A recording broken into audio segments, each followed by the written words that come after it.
Bonjour à tous et à chacun. Merci de nous retrouver sur Equinox Télévision pour ce nouveau numéro, madame, messieurs. Joseph Betty Assomo, le ministre délégué à la présidence de la République chargé de la Défense, a annoncé hier l'ouverture d'une enquête contre les gendarmes, mais surtout après cette vidéo et ces violences perpétrées par des gendarmes sur un sécessionniste.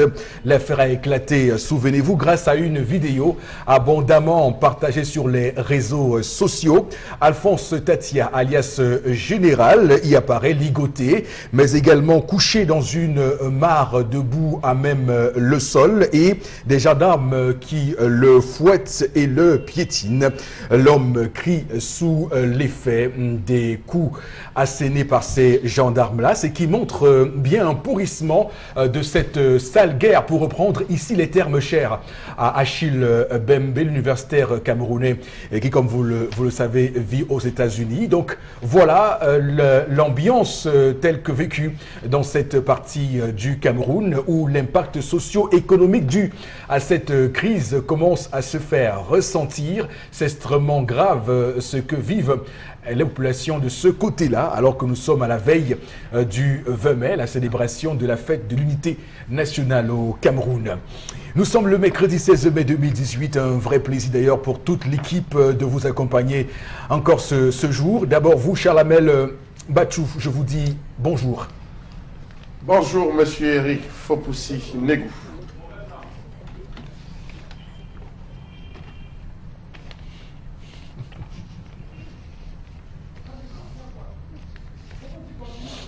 Voilà, pour un silence important qui montre bien que nous aurons l'occasion tout à l'heure de ne pas vraiment nous ennuyer.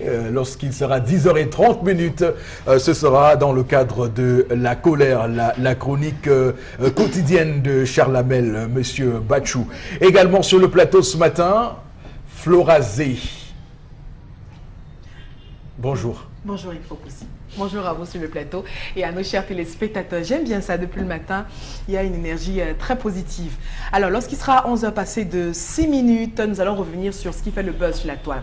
Notamment cette réaction de Ténor, l'artiste rappeur, musicien, hip-hop et tout comme vous voulez, qui a donc intervenu et qui s'interroge sur le comportement des Camerounais. On se rappelle que le 12 mai dernier, Fally Ipupa était en concert au Cameroun. Il a fait salle comme du côté du Palais des Sports à Yaoundé. Ténor s'interroge. Que se passe-t-il avec les Camerounais? Avec vos frères camerounais, vous ne remplissez pas les stades, vous ne remplissez pas les salles de spectacle et autres. Quand un autre artiste vient d'ailleurs, vous vous levez, vous achetez les billets, etc. et tout. Donc au cœur de cette information, on va encore essayer de lever certaines interrogations et surtout penser aux réactions des internautes. Bon, on va dire que c'est un débat qui est lancé. On verra également avec tout ce qu'on peut imaginer comme réaction sur ce plateau. On va se projeter, pas se projeter, on va revenir donc pour voir si il y a 20, 30 ans, le Cameroun était autant soumis à ce type de questions que maintenant. Est-ce que les artistes à l'époque avaient se posé ce type de questions? On aura l'occasion d'y répondre via la revue des réseaux sociaux de Flora Zé. Et pour revenir sur l'ambiance que vous évoquiez sur ce plateau, au début, on va dire qu'il y a un silence parleur qui a été inauguré par Charlamel, monsieur Bachou. Donc c'est normal qu'on prenne la suite et qu'on fasse monter. Il n'a pas arrêté depuis qu'il est silencieux. Merci Charlamel. Également sur le plateau ce matin, Boro Bengan, bonjour et bienvenue. Bonjour monsieur Fopoussi Negou. Bonjour à vous chers téléspectateurs. Je salue particulièrement le préfet du département des Hauts-Plateaux à l'ouest du pays. Il a commencé sa campagne pour le RDPC et son candidat aux prochaines élections. Et surtout, il a instruit les chefs traditionnels auxiliaires d'administration de l'aider à faire triompher les listes RDPC. Sinon, il va sévir parce que lui, ses rapports vont directement au ciel. Bonjour, monsieur le préfet. Merci. Cela montre bien, et c'est extrêmement grave, c'est un scandale d'État que de voir un préfet d'un département donner avec autant de menaces, avec un ton aussi martial, des instructions de vote à des populations. C'est inacceptable en République, dans une démocratie comme la nôtre. Toutes les forces vives de cette nation doivent se lever et dire non à ces rapports incestueux entretenus entre l'autorité administrative et le RDPC. On ne peut pas se laisser voler autant que ça nos élections via ces magistrats, via ces administrateurs civils qui pensent à un moment donné qu'ils peuvent venir troubler le jeu électoral au Cameroun. Souvenez-vous d'ailleurs ici, au lendemain du 25 mars des sénatoriales au Cameroun, le ministre Atangandji qui avait déclaré devant la presse, je cite, « En ma qualité de ministre des élections ». C'était, en notre sens, à l'époque déjà extrêmement grave qu'un ministre le dise avec autant de facilité, sans se boucher le nez, sans avoir froid au dos. Donc c'est clair que c'est un problème qu'il va falloir régler dans ce pays. Désolé hein, pour le temps un peu, désolé. Désolé de mettre... non, vous avez raison d'être fâché. Oui. Bon, j'ai senti un peu d'émotion, ça m'a submergé. Merci beaucoup. Pour que chacun, l'administration publique camerounaise soit à sa place. D'accord. Voilà. L'émotion retombe. Je pense qu'on peut maintenant lancer l'émission pour tout le monde avec tout de suite et maintenant l'histoire du jour avec Tendance Keugné, la voyageuse. Bonjour et bienvenue. Bonjour Eric, bonjour encore tous ceux qui sont du côté de Koto Chefferie. Un bébé sème la terreur de ce côté. Un bébé sème la terreur, c'est pas le titre d'un film. Incroyable pourtant vrai. Un bébé sème la terreur. Oui, bref. Le nom d'un nouveau-né. C'est un ambazonien, ah d'accord. Voilà, le nom d'un nouveau-né, le choix du nom d'un nouveau-né sème la terreur. Ah voilà, je pas le bébé. C'est bon, non, bon, oui, c'est bon. C'est bon. Le choix du nom du nouveau-né. Du nouveau-né sème la terreur à Koto Chefferie. J'ai vécu ça hier, ce n'est pas qu'on m'a dit, parce que souvent on me dit, mais cette fois-ci, j'ai vu. Je vais dire, je vais parler aux gens. Parce que quand c'est pour moi aussi, on parle. Je suis allée chez une amie hier à Koto Chefferie, Mbombo. Au retour, j'ai vu l'attroupement. Donc à Koto Chefferie, il y a une clinique que je vais taire le nom. C'est un gars qui discutait donc il parlait dans cette clinique. Il parlait fort. Il a même parlé au point où en partant, même il était très fâché. Quand je me suis avancé, il dit que papa, mon beau, dis-moi un peu. Un homme ne va pas comme ça, papa. Explique-moi, pardon, mon beau. Il dit qu'il a fait un enfant avec une fille. Bon, autant bien tes tympans. Oui, j'écoute, ma fille. Tu es un doyen. Je sais pourquoi il te demande de tendre tes tympans. Il a fait un enfant avec une fille. Pendant que la fille était enceinte, chaque jour, maladie, donc, c'était une première part. C'était sa première fois de porter la grossesse. Donc, étant enceinte, chaque jour, elle était malade. C'est comme ça que le gars dépensait. Il a fait le trousseau, il a tout fait. Jusqu'à l'accouchement. Et si tu vois le trousseau de la fille, parce que je suis entrée en salle hier pour voir avant de venir dire, le trousseau de la fille, bon, il y a les choses comme ça, dans le trousseau, les laits de bébé, les habits de l'enfant, la valise même d'abord, tu sens que c'est le truc qu'il a même passé la commande de Mbeng, tel que j'ai vu ça. Je suis sûre que le trousseau de l'enfant a pris l'avion, tel que je suis entrée dans la salle. Les draps même qu'il y avait sur le lit, ce n'était pas les doigts. Et c'est le genre de femme où tu envoies chercher le mungouya même à 2 h du matin. Tu apportes elle ne mange même pas. Mais le gars se plaint. Donc quand il est arrivé à l'hôpital hier, ce qui a fait en sorte que les gens du quartier sont sortis, ce qui a fait en sorte que... Bref, ça m'a attiré mon attention, c'est que quand il est arrivé à l'hôpital, la fille a accouché une fille, ils ne sont pas encore mariés. Quand il porte l'enfant, il commence à rire. Eh, enfant, l'homonyme de ma mère. Oh, bébé Marie-Madeleine me tout. Et voilà le nom. Il disait que, bébé Marie-Madeleine me tout. Marie-Madeleine, l'homonyme de ma mère. Ouh, le Seigneur est merveilleux. Oh, merci Seigneur. Sa belle-mère s'est levée. Que quoi, papa? Non seulement tu n'as pas épousé ma fille, tu te permets de venir dire que c'est l'homonyme de ta mère. Non, non, non, non, non, non. C'est moi qui prends le nom. Je ne peux pas te donner le nom. Comment? J'ai un nom que je vais donner. J'ai aussi le nom de ma grand-mère que je vais donner. Tu es là, tu n'as même pas encore épousé ma fille, tout parce que tu as fait le trousseau. Où le scandale a commencé. Le gars dit à sa belle-mère que maman, toi-même, dis-moi. Ton enfant-ci, étant enceinte, est-ce qu'elle t'avait demandé un comprimé? La mère dit, ce n'est pas ça le problème. Mon problème, c'est que si tu étais marié avec ma fille, tu pouvais prendre le nom, même sans qu'il y ait une discute. Mais du moment où vous n'êtes pas marié, tu n'as pas le droit de prendre le nom. Ça a juste fait un bruit au point où les gens sont venus le calmer, que papa part. Moi, je l'ai calmé. Il est parti, étant fâché. Et je vais encore parler à tous ceux qui me regardent, je vais encore demander à tous ceux qui me regardent ce matin, est-ce que c'est normal le comportement de la mère? Est-ce que c'est aussi normal le comportement du gars? Tu n'épouses pas une fille, mais tu te permets de venir dire que le nom de l'enfant, c'est l'homonyme de ta mère. Parce que la belle Moussa a répondu que parce que tu as fait le trousseau, ça a juste fait un problème. Vous avez la parole, j'en ai terminé. Non, mais il faut que dans ce pays, on cesse de créer des montagnes où il n'y en a pas. Je vous dis clairement que les règles sont claires pour tout le monde. Et on va laisser la parole à Bobo Bengan pour qu'il dise clairement ce qui est prévu. Le cas qui nous est soumis aujourd'hui, mais en exergue un homme qui n'a pas pris pour, qui n'est pas encore marié avec une femme et qui croit pouvoir avoir le pouvoir de donner le nom à leur progéniture. Donc il y a des règles qui sont prévues. Il faut qu'on les épuise tout de suite pour ne pas laisser place à un doute. Au Bengal. Oui. Et ce garçon, ce n'est pas son enfant. Ce n'est pas son enfant. Qu'il soit le géniteur, il devait le savoir depuis longtemps, ce n'est pas son enfant. Il n'a pas donné le nom. Maintenant, ça veut dire qu'il n'a pas réussi. Alors, on n'a pas su négocier avec la famille pendant tout ce temps. C'est-à-dire qu'on l'adopte parce que lorsque la grossesse d'une fille, d'une femme est constatée, on arrête tout. On ne parle plus de dot, de tout. On arrête, on attend que la femme accouche. C'est à ce moment-là, tu peux aller avec ta belle-mère. Commencer à dire, dès qu'elle accouche, je vais, on pourra. Voilà. Mais ce n'est pas son enfant. Les règles sont établies, ce n'est pas son enfant. C'est pas son enfant. L'enfant, c'est l'enfant du grand-père de la fille. Donc maintenant, il lui appartiendra de doter et la femme et l'enfant. D'accord. Qu'on donne le nom. Alors, Chalamel, maintenant de prendre l'engagement de doter et la femme et l'enfant.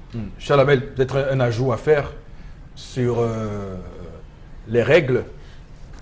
Oui, il faut dire, monsieur Eric Fopoussi-Negou, que, comme l'a dit Mbambok, il n'a pas su négocier. Il n'a pas su négocier. Généralement, la négociation commence même avec la femme. Avec la femme, celle avec qui vous avez, qui a conçu de vous. Commencez à lui dire si l'enfant naît, c'est un garçon, quel va être le nom. Si c'est une fille, quel va être le nom. Vous commencez à discuter à propos de cela. Mais toujours est-il que généralement, en Afrique, on avait, comment on avait classifié, tout était classifié. Ça veut dire que le premier-né, généralement, si c'est un garçon d'un couple, le premier-né, on le donne toujours du côté de la femme, on laisse à la femme. Si c'est un garçon, on donne le nom au père. Si c'est une fille, on donne à la mère, à la belle-mère. C'est le deuxième enfant que l'on prend, généralement, le deuxième enfant. Bon, aujourd'hui, il y a des familles qui sont rentrées dedans à telle enseigne qu'elles veulent s'arroger tout, elles veulent tout prendre, donc ce qui cause un problème. Mais dans le cas présent, vraiment, la seule chose que je pourrais dire, c'est que ce gars n'a pas su négocier, voilà pourquoi on se retrouve dans ce type de situation. À lui de prendre son mal en patience et de laisser passer. Florazé?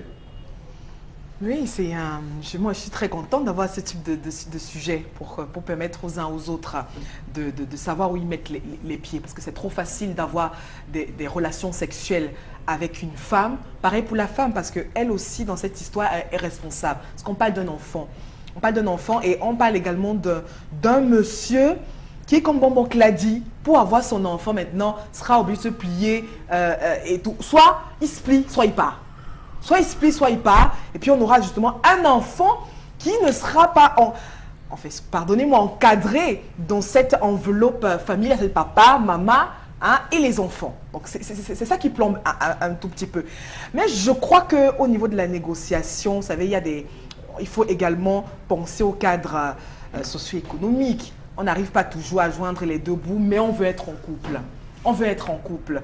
Donc, du coup, je crois que, comme Bambok et Chalamel l'ont si bien dit, c'est-à-dire qu'on ait les moyens ou pas d'épouser X ou Y, mais on peut quand même aller sur le plan culturel, symbolique, aller auprès de la famille avant les rapports. Avant les rapports, parce que quand il y a déjà rapport, tout peut arriver, notamment un enfant, parce que je crois que dans l'histoire, ils vivent ensemble. Non. Donc, quand l'enfant arrive, c'est souvent à ce moment-là qu'on fait intervenir la famille, les parents, etc. et tout. Donc je crois que les uns et les autres, avec plus de maturité, devraient faire très attention. Ok, oui, tendance. Le nom de l'enfant fait d'abord quoi? Si la mère donne aussi le nom de l'enfant là à son père, quoi va faire? Nous, on discute pour les choses sans sens. Maintenant, quand une maman se lève comme ça, elle commence à parler, non, tu n'as pas épousé ma fille. C'est une façon de mettre la pression pour que le gars épouse. Il peut tout épouser ta fille, demain elle vit le calvaire. Il ne faut pas frustrer un homme. Et quand une fille avait un homme, l'homme c'est son patron. Donc elle doit même savoir manager aussi, flatter le gars même. Pourquoi pas? Pour faire quoi? Tu dois le flatter. Tu dis, papa, mon beau-fils, laisse. Le nom là, cette année, non, je vais prendre. Parce que quand tu commences, même quand on veut épouser une fille, on regarde les arrières. On dit que mais la grand-mère de la fille, c'était comment? Son grand-père était comment? Voici comment sa mère se comporte. On se lève un matin pour dire qu'on veut épouser une fille. Demain, quand ta fille ne va pas se marier, tu vas commencer à accuser les voisins. C'est sûr que c'est Maëlie qui est jalouse de moi, elle a attaché mes enfants. Ma fille avait un prétendant. Mieux, je donne moi le nom. Non. Oui, parce qu'ils ont le projet de mariage. Est-ce que le gars a fui? Il n'a pas fui. La mère a même la chance d'avoir un beau-fils qui va s'arrêter, qui va même faire le trousseau, s'occuper de l'enfant et venir me demander le nom pour qu'on l'insulte. Un autre même t'enceinte et il fuit. Tu vas faire quoi? C'est justement... Tu vas aller au service social. Te plaindre à qui? Qui va te regarder? Maman, conseil de tendance que s'il te plaît. Je t'ai parlé hier, tu as dit que tu ne veux pas m'écouter. J'ai dit que mieux te parler ici sur le plateau. Ben, tu vas m'écouter. Même si tu ne m'écoutes pas, on va te dire que j'ai dit. Donne-lui le nom, appelle-le.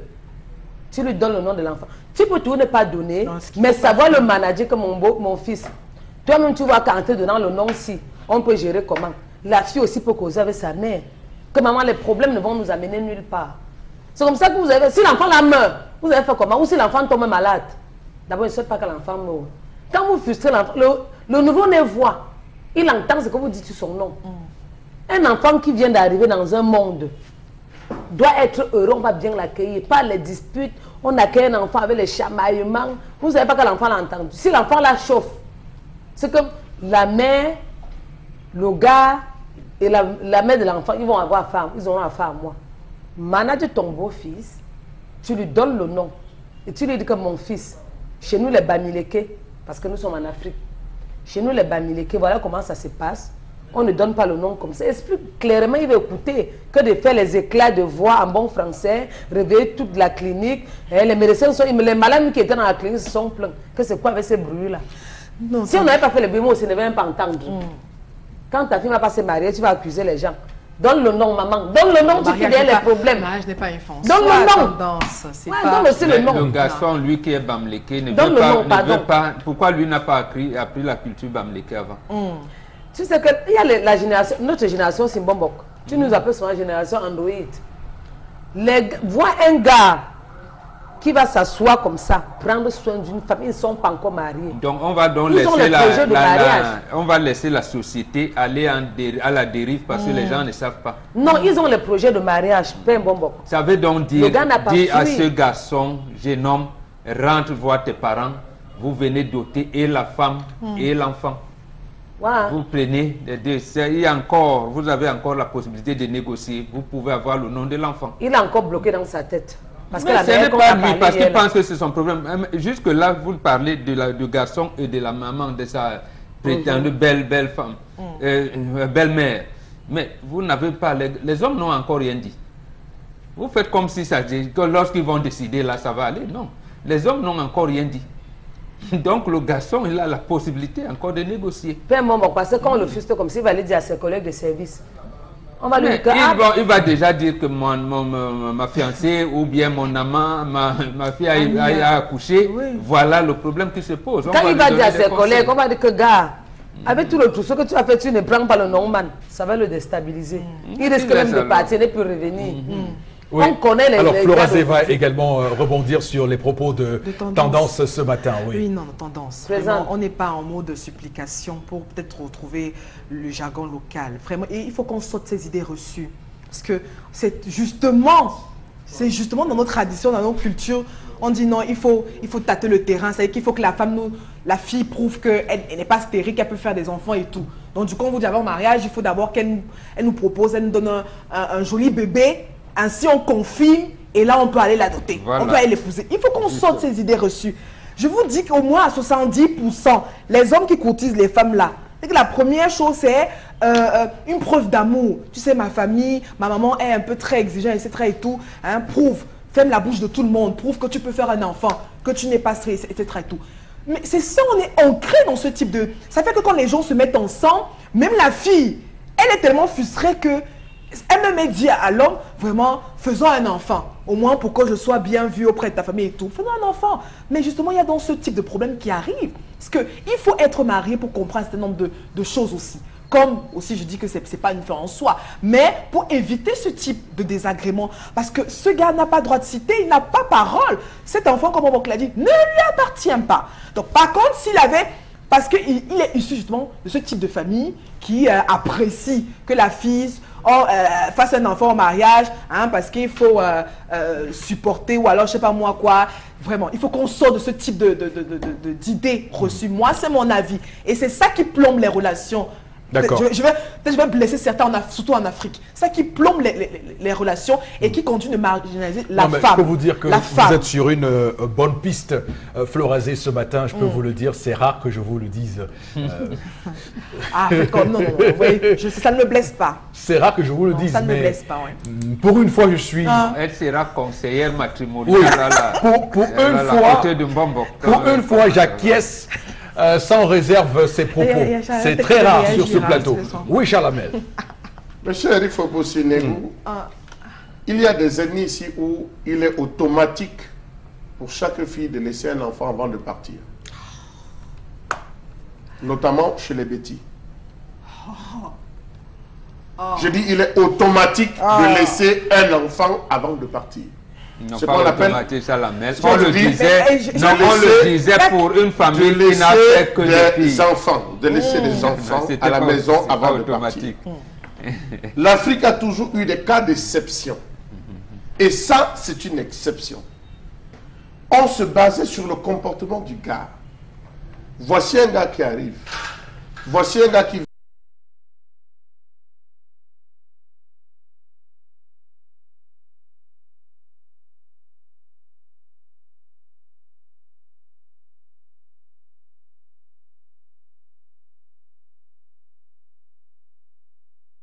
sociable, est-il serviable?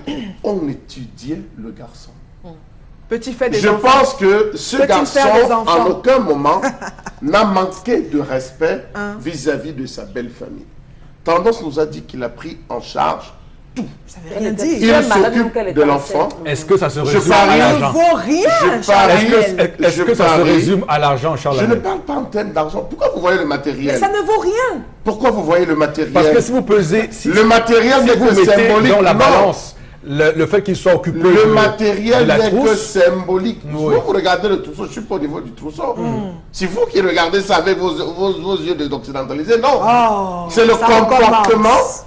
C'est le Florazé, comportement. Il vous a apprécié tout à l'heure. Attention. Ne faites pas. Ne Charlamel, merci beaucoup de lui rappeler. Parce que... Oui, je dis vous l'avez apprécié, donc elle ne vous pose pas à gaffer. Alors je dis que le gars a posé un ensemble d'actes et la belle-mère elle-même a reconnu. Elle a reconnu. Je crois que la belle-mère elle-même a fauté.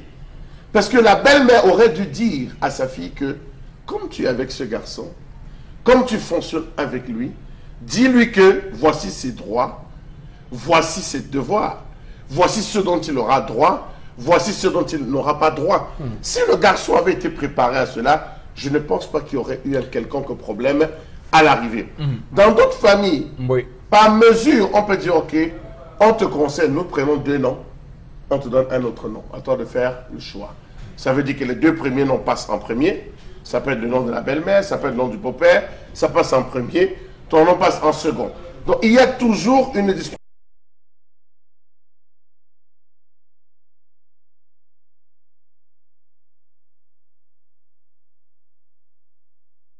Jusqu'à ce que survienne la dot tout au moins. C'est ce que je voulais juste préciser. Oui, la précision, elle a été reçue et je ne dirais pas recevable par la suite pour ne pas m'ériger sur ce plateau en chantre, mais également en... Parce que ce que les gens ne voient pas, parce que ce que les gens ne voient pas aujourd'hui, et c'est ça qui finit souvent par fissurer les...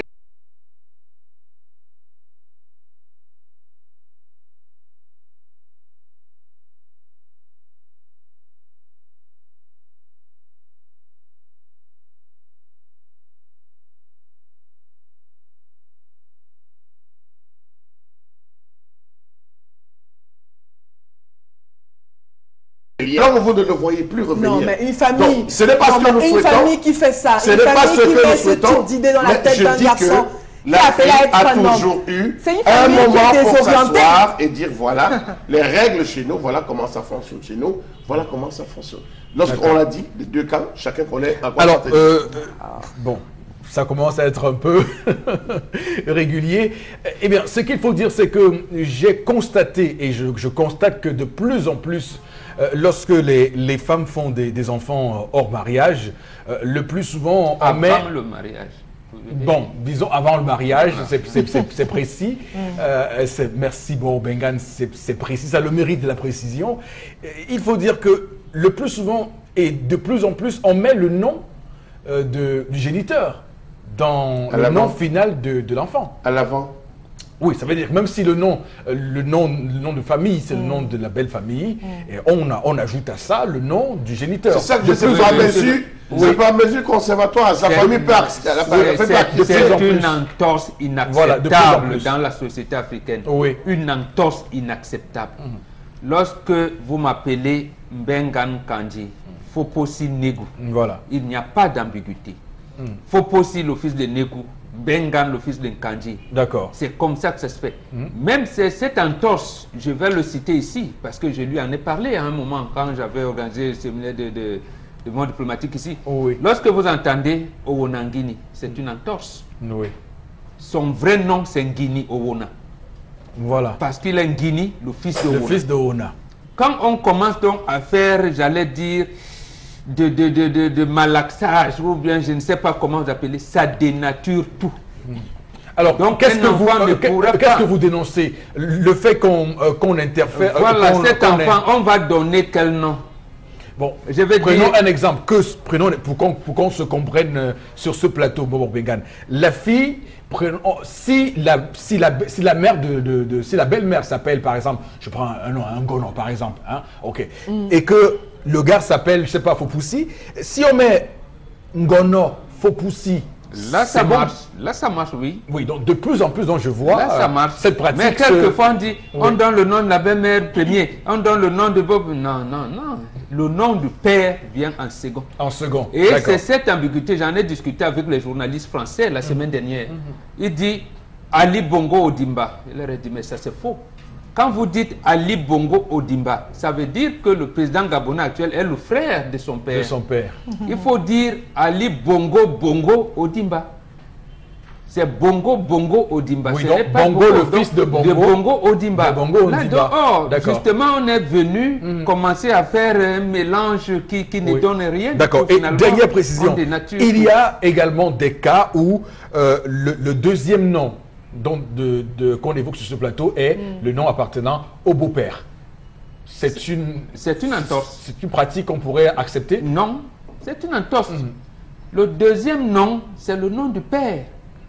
C'est le nom du père. Mais puisqu'on considère que l'enfant, c'est l'enfant de la belle famille, on pourrait, par logique, c'est pour ça qu'on négocie. Il ne faut justement pas aller dans ce mélange, ce mixage-là. Oui. Ça ne donne pas. Quand l'enfant va demain commencer à donner son arbre généalogique, il va dire je suis qui?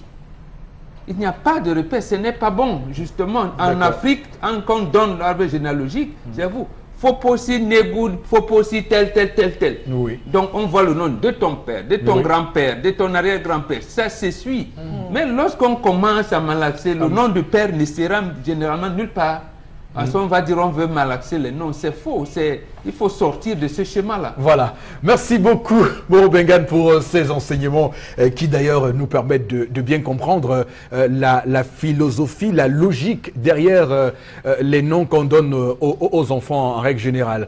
Florazé, je m'enquière donc à vous pour les différents messages qu'on nous envoie ce matin, nos chers téléspectateurs. Anthony, toute première réaction de ce matin, d'un commande, pense que le père a le droit de reconnaître cet enfant, qu'il soit marié ou pas, selon la loi. En fait, il a dit reconnaître, ça veut justement dire qu'on revient donc dans les négociations. C'est-à-dire qu'il pourra avoir des témoins, la fille aussi des témoins. Donc c'est toujours des négociations. Mais si vous pensez que c'est le droit, la fille, si elle refuse, elle va dire je ne veux pas avoir la malédiction de mes parents. Il va reconnaître l'enfant comment? Voilà. Et puis le deuxième nom du père qui est accolé est déjà en soi suffisant. L'essentiel ici, le gars qui rentre calmement, il sait qu'il n'a pas encore, il aime sa femme, il a dit, maman, attendons, comme je n'ai pas encore beaucoup comme ça, tu sais, la layette m'a pris beaucoup d'argent. Bon, on commence symboliquement, vient la bouteille, je viens toquer, et voilà, la famille l'accompagne, on lui donne l'enfant. C'est d'un égoïsme. Pour moi, ça participe à de l'égoïsme. Hein. Qu'est-ce qu'il gagne à ce qu'on mette un nom de sa mère tout de suite, là, maintenant, s'il est certain qu'il aura d'autres enfants avec cette femme? Bon, c'est quand même terrible. Allez-y, Florazé. Alors, une autre réaction ce matin de Curtis Chiako à Bépanda. Ce malentendu est l'une des conséquences du viens reste. Quand on le dit souvent, comme on le dit au quartier, oui, légitimement, pour moi, il n'a aucun droit sur la nomination de l'enfant. Du point de vue de la loi, le père biologique a tous les droits sur l'enfant. Du point de vue... C'est une réaction de la loi. Oui, du point de vue de la loi aussi, il peut même porter plainte contre son beau-père et épouser la fille. On verra donc comment la loi va vous amener à l'harmonie des couples. Les parents n'ont... Oui, mais la loi le dit. Non, bon, c'est vrai quand même que ce code pénal qui a été reformé tout récemment, quand même a quelques petits soucis pour le vivre ensemble, qu'on célèbre chaque 20 mai. L'initiateur de cette loi même est pour le vivre ensemble. Voilà, et donc on pourrait imaginer que ça a été un peu maladroit. On sent bien qu'il y avait une volonté de lutter contre les injustices et on va dire c'est d'autres exorbitantes, entre guillemets. Et ils ne nous associent pas.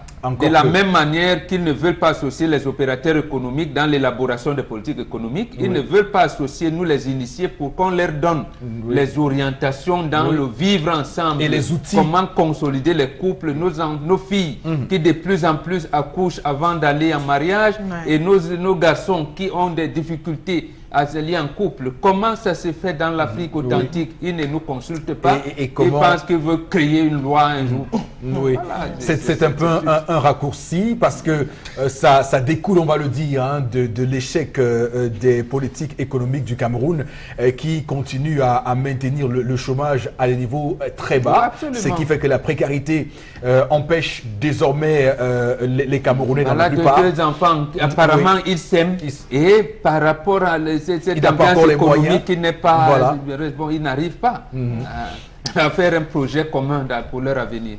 Martin Abiyemassi, beaucoup d'émotions. Ce que vous dites n'est pas vrai. Si les deux sont majeurs, le père, d'après la loi, a le droit de reconnaître l'enfant. Les parents n'ont rien à dire. Quant aux deux, ils sont majeurs, donc puisqu'ils peuvent même se marier sans le consentement des parents. Dans le cadre traditionnel, c'est autre chose. Alors, notre silence ne vaut pas acquiescement. Faut taire toute suspicion de notre part d'être d'accord avec ça. Alors, concernant l'histoire, si les parents du nouveau-né vivaient en concubinage sans doter la mère, selon vous, le papa aurait pu exiger le choix du nom? Enfin, c'est Stanislas qui s'interroge encore à Marois. Une fille qui accouche avant d'aller en mariage, le garçon qui a fait l'enfant n'a pas le droit, il va négocier. Merci beaucoup à vous, chers téléspectateurs, de rester sur Equinox Télévision, de garder bien votre attention sur notre antenne Equinox Télévision. Voici la suite de votre programme.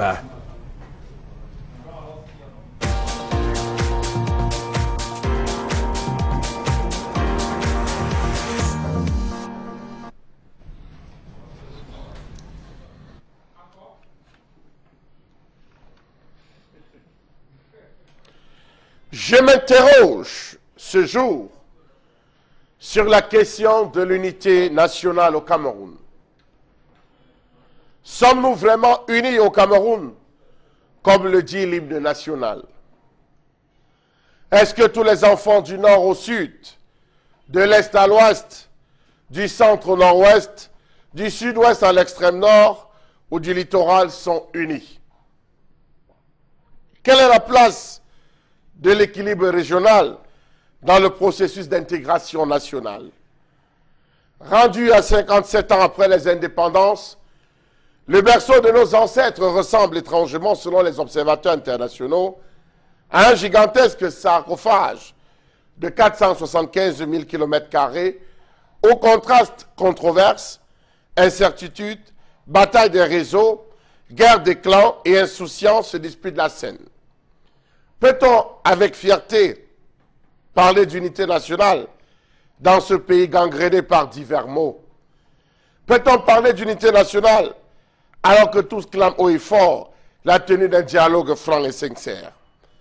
Comment comprendre qu'on puisse parler d'unité nationale alors que les martyrs de ces nations reposent encore hors du pays? Comment parler d'unité nationale alors que les restes d'Amadou Ahidjo, le premier président de la République du Cameroun indépendant, le père de l'unité nationale, pionnier de la construction nationale d'un pays qu'il a dirigé 22 ans durant, demeure encore loin de sa terre natale? Comment parler d'unité nationale alors que les observateurs et membres de la société civile demandent l'amendement de l'hymne national?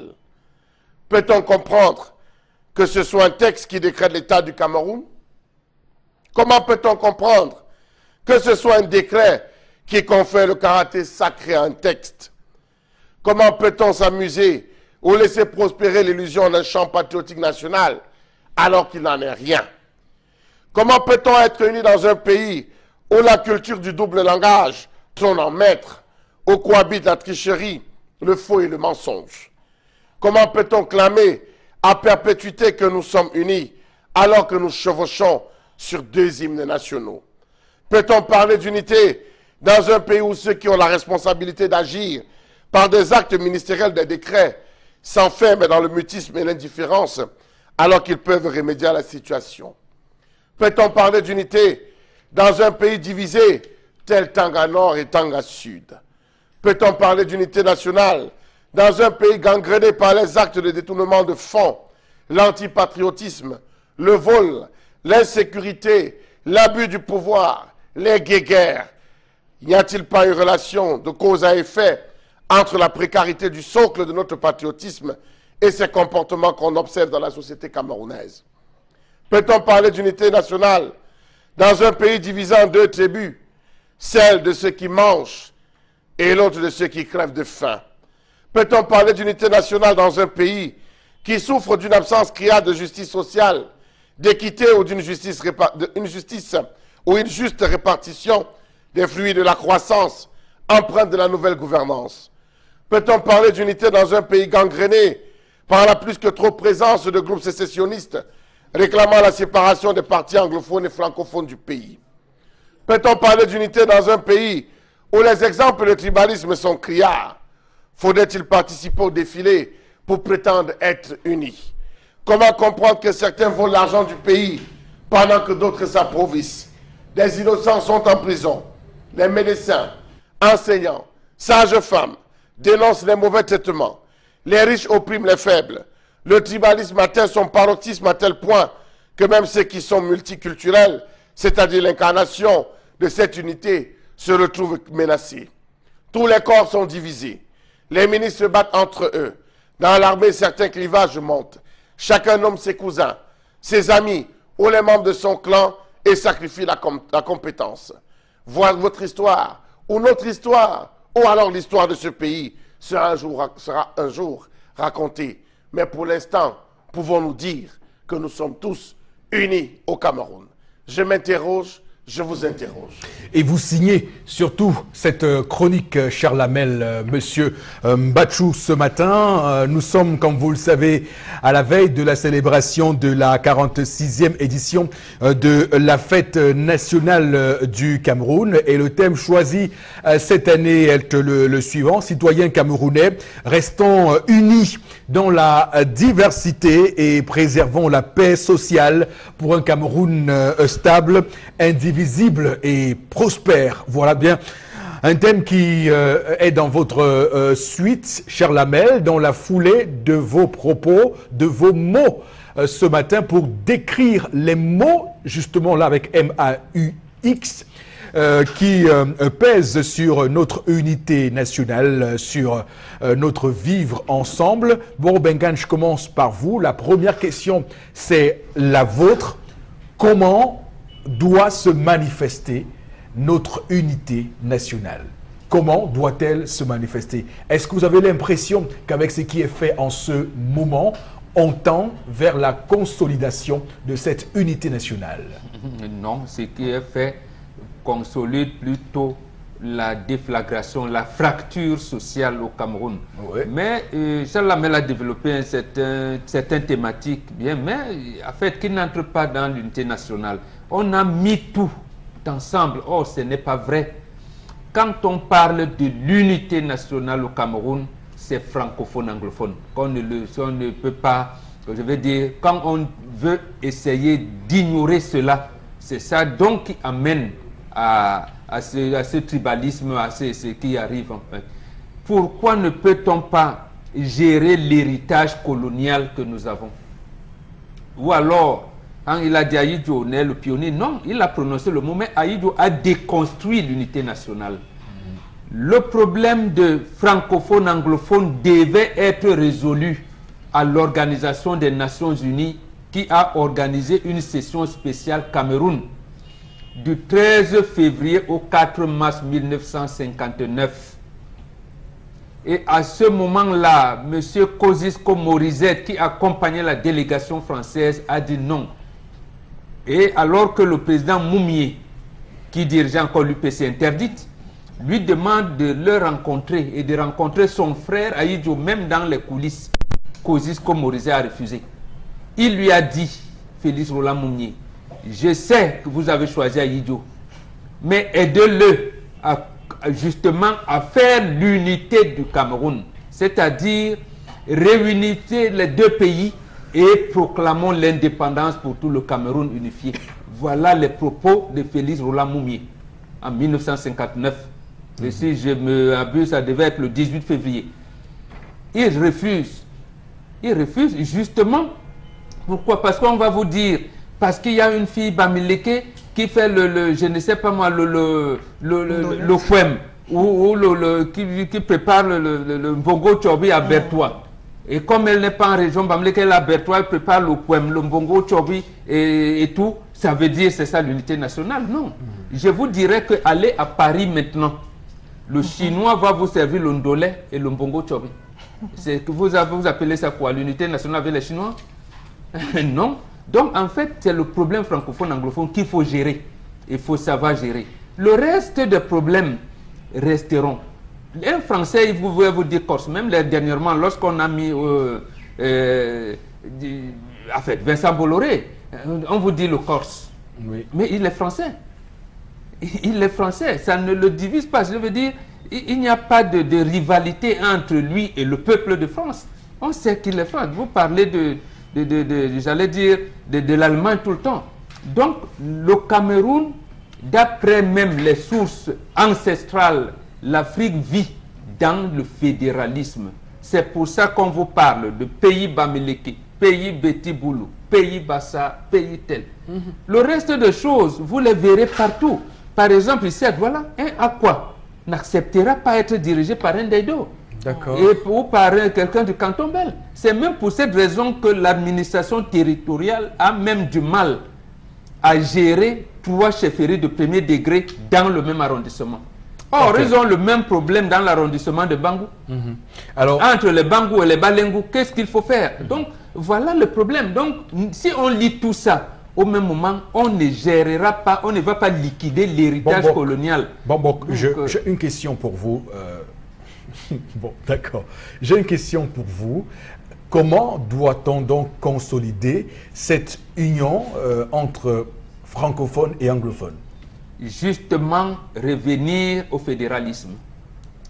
Revenir au fédéralisme. Mais maintenant, le fédéralisme ne doit pas être en 2 États.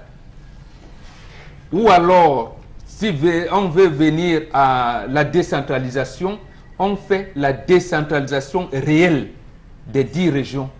C'est-à-dire que chaque région a son conseil régional, son assemblée, qui décide du développement de sa région. Et là, dans toutes les régions, vous verrez que, venons le gars du sud-ouest, il y a des Bakweri là-bas qui sont sawa. Mais ils ne vont pas venir faire le Ngondo et tout ça. Il faut d'abord cette décentralisation-là, ou alors fédéralisme. Mais l'autre chose, qu'on change les dénominations, que nos élites, moi j'interpelle là le sultan de Bamoun, il ne faut plus qu'il accepte les dénominations du genre Assemblée traditionnelle et culturelle du peuple Bamoun. Ce n'est pas possible.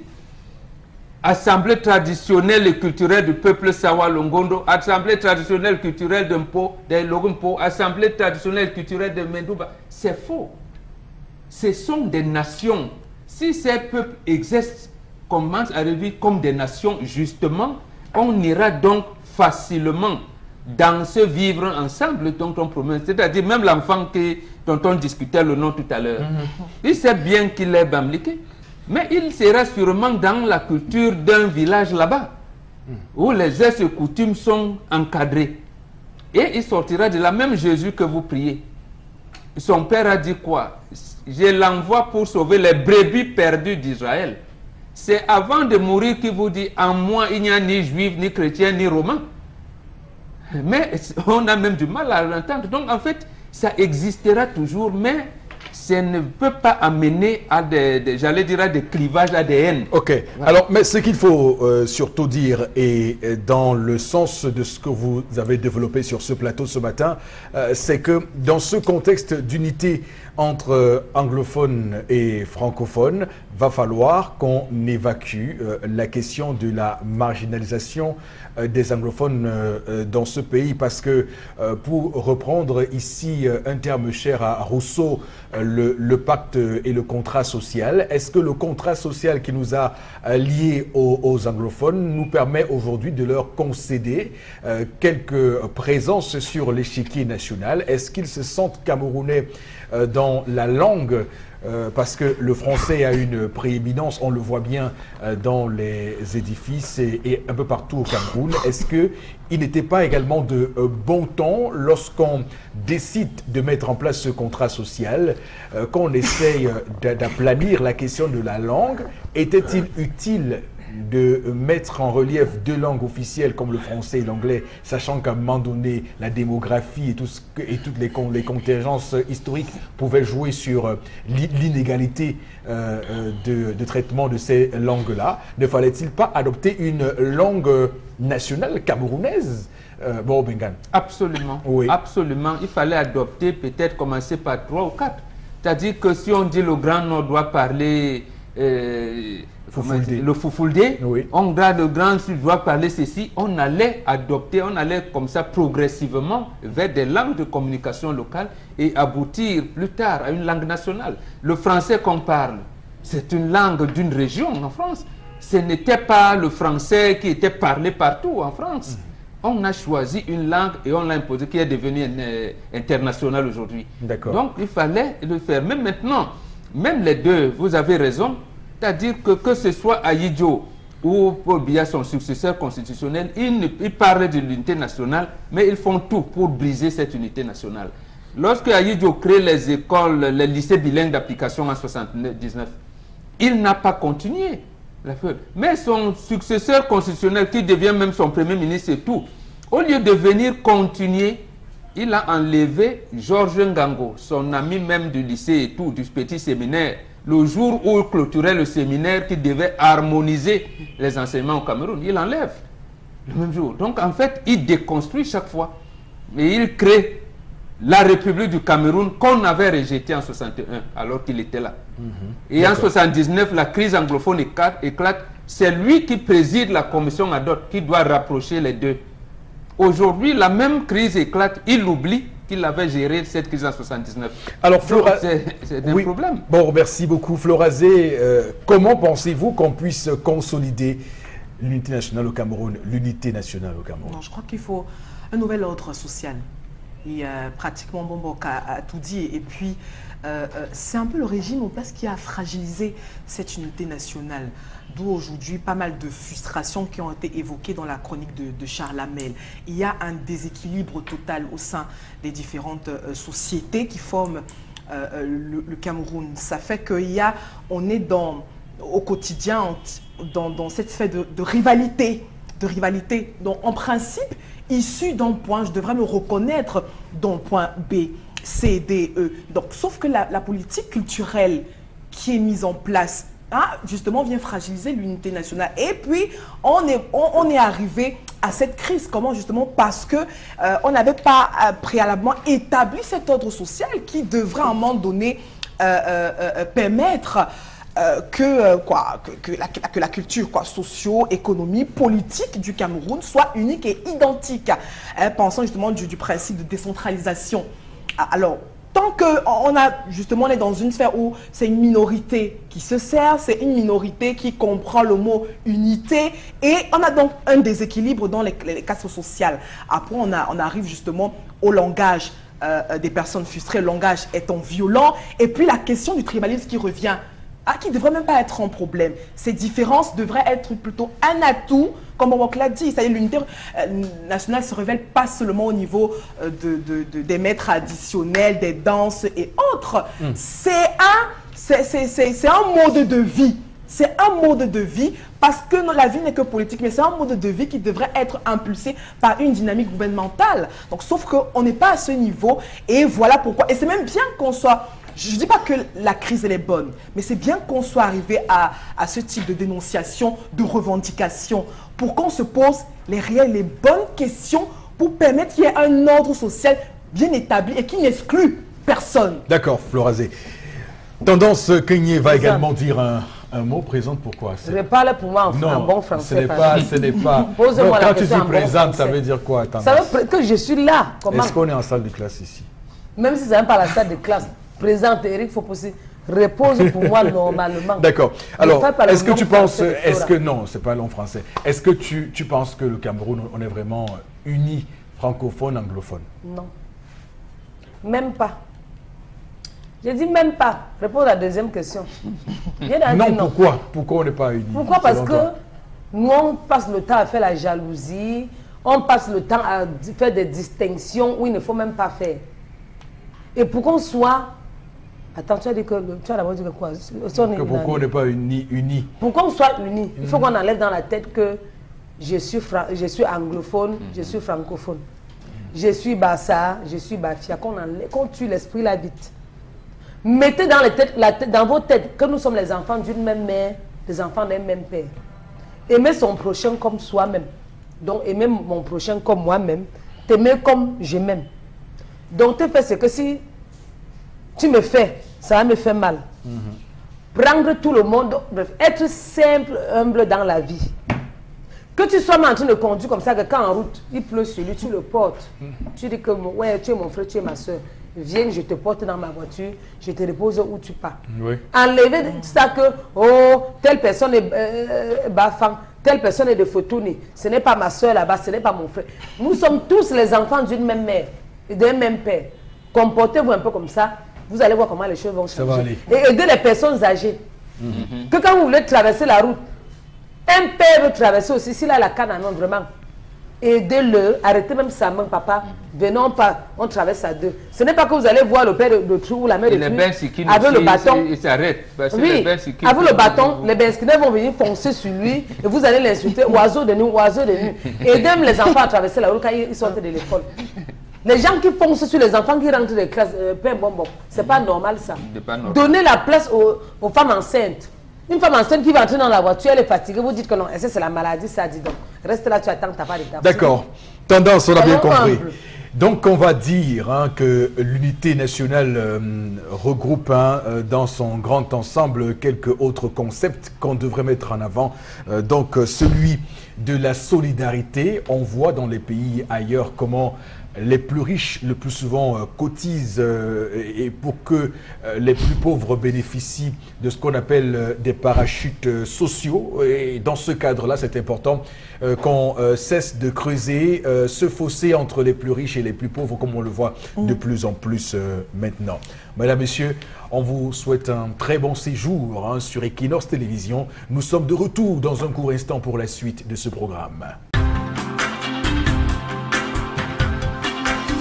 Partie de votre émission reconnue d'utilité publique sur Equinox Télévision, la chaîne qui, au-delà de l'image, vous rencontre. Et j'ai quelqu'un qui, hier encore, d'ailleurs, ironisait un tout petit peu sur notre magnifique et brillant slogan. Il disait qu'au-delà de l'image, nous sauvons des vies. Bah, merci infiniment de le dire. Hein.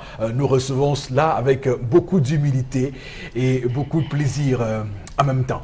Pour cette deuxième partie de l'émission, qu'il me soit permis, mesdames, messieurs, de vous laisser en compagnie de Florazé pour qu'elle livre pour nous la teneur de quelques messages que nous recevons via les numéros habituels. Florazé, allez-y.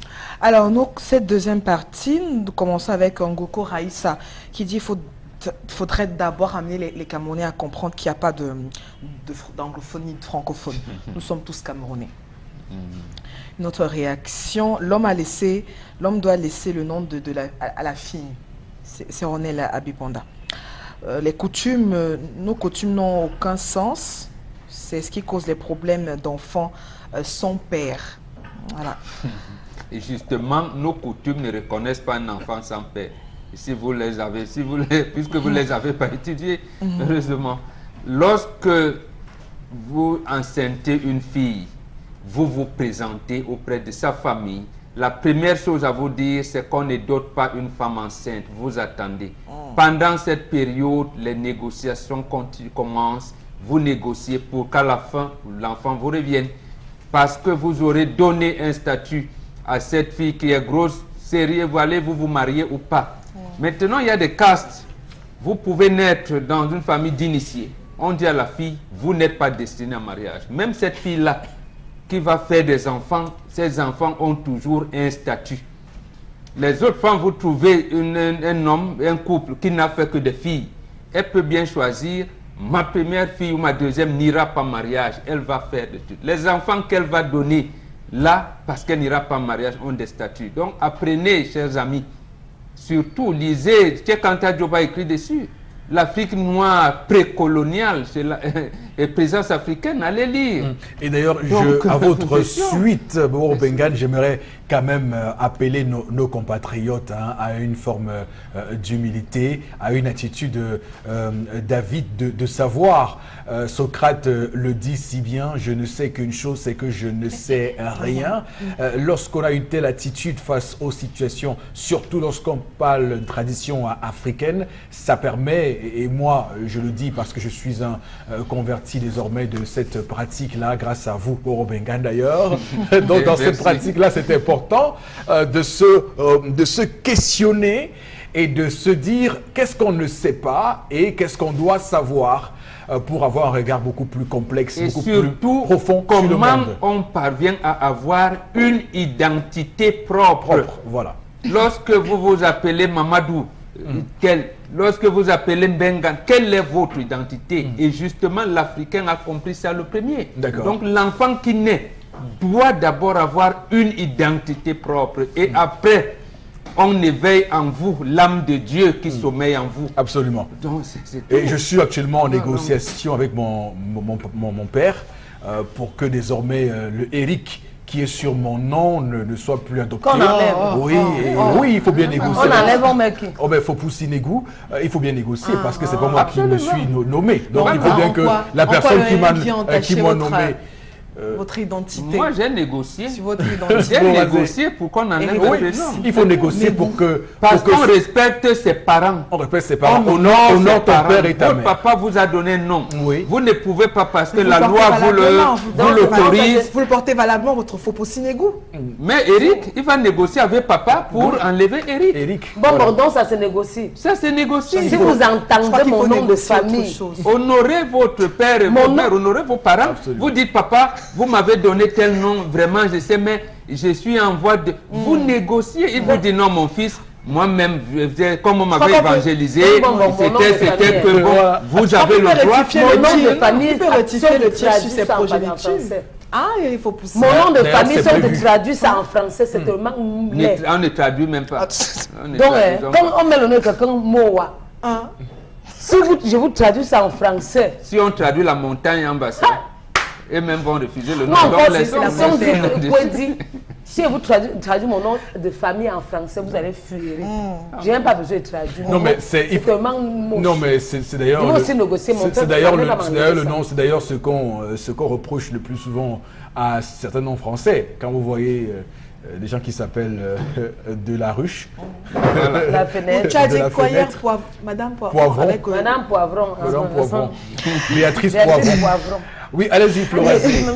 Deux autres messages sur cette séquence, je vous en prie. L'unité nationale n'a jamais été un problème dans cette nation. Le problème, c'est la non-volonté du gouvernement de poursuivre, qui se poursuit dans la non-gouvernance. Le Camerounais vit ensemble depuis 58 ans sans problème.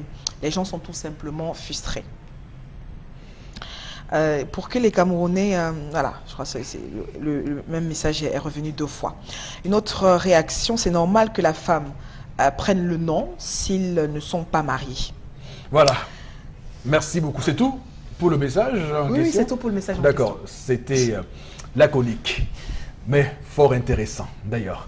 Merci beaucoup, madame, monsieur, de rester sur Equinox Télévision. On va tout de suite tourner une belle séquence de télévision avec Flora Zé. Il s'agit de la revue des réseaux sociaux. Oui, Eric Fopoussi. Pour ce mercredi, 3 informations pour la revue des réseaux sociaux. Déjà, on se pose une question. Que se passe-t-il sur l'autoroute Kribi-Lolabé?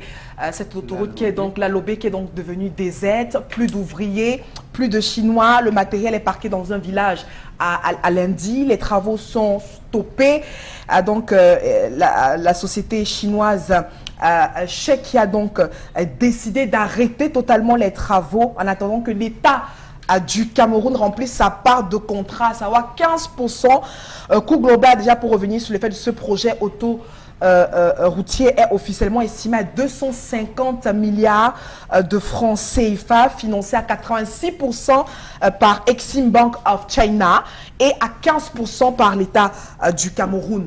Alors, l'entreprise en question aurait donné un préavis à l'État qui court jusqu'au 25 mai prochain pour arrêter définitivement le contrat. Et on continue donc de s'interroger. Autre problème lié aussi à cette autoroute, c'est la question des indemnisations qui jusqu'à présent n'a pas toujours été réglée. Les populations réclament toujours leur dû, la population riveraine notamment. Et puis, on se projette aussi sur cette autoroute qui rejoindra l'autoroute Edé-Akribé, qui pourrait permettre de rallier aisément le port en eau profonde de Kribi. Que se passe-t-il? Pourquoi on ne réussit donc pas à combler ces 15%?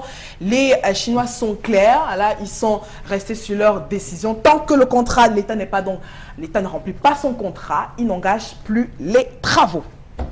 Ça participe, on va le dire tout de suite, à une forme de navigation à vue dans ce pays. D'ailleurs, c'est la raison pour laquelle on a tout fait d'inaugurer le port en eau profonde de Kribi, ce qu'on appelle désormais le PAC, le port autonome de Kribi, en lieu et place du très pompeux terme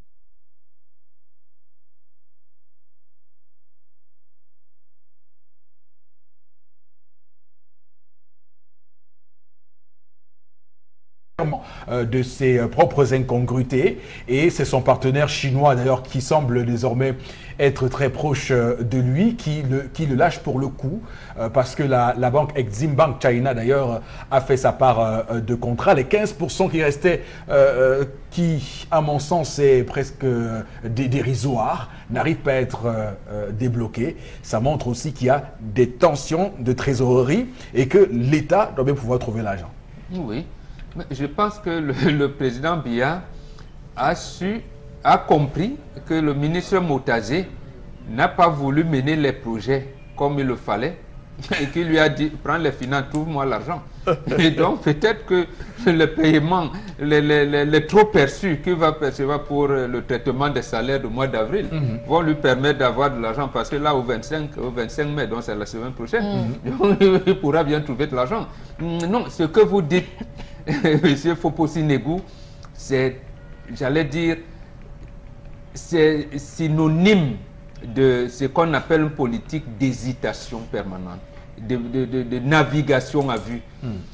même ce qu'on a montré là, les images de Flora que vient de nous montrer là, je ne suis pas sûr que c'est ça l'autoroute. Mais comme c'est des photos, je me réserve encore. Ça doit être une départementale, ça. Départementale, ce n'est même pas une nationale, une route nationale.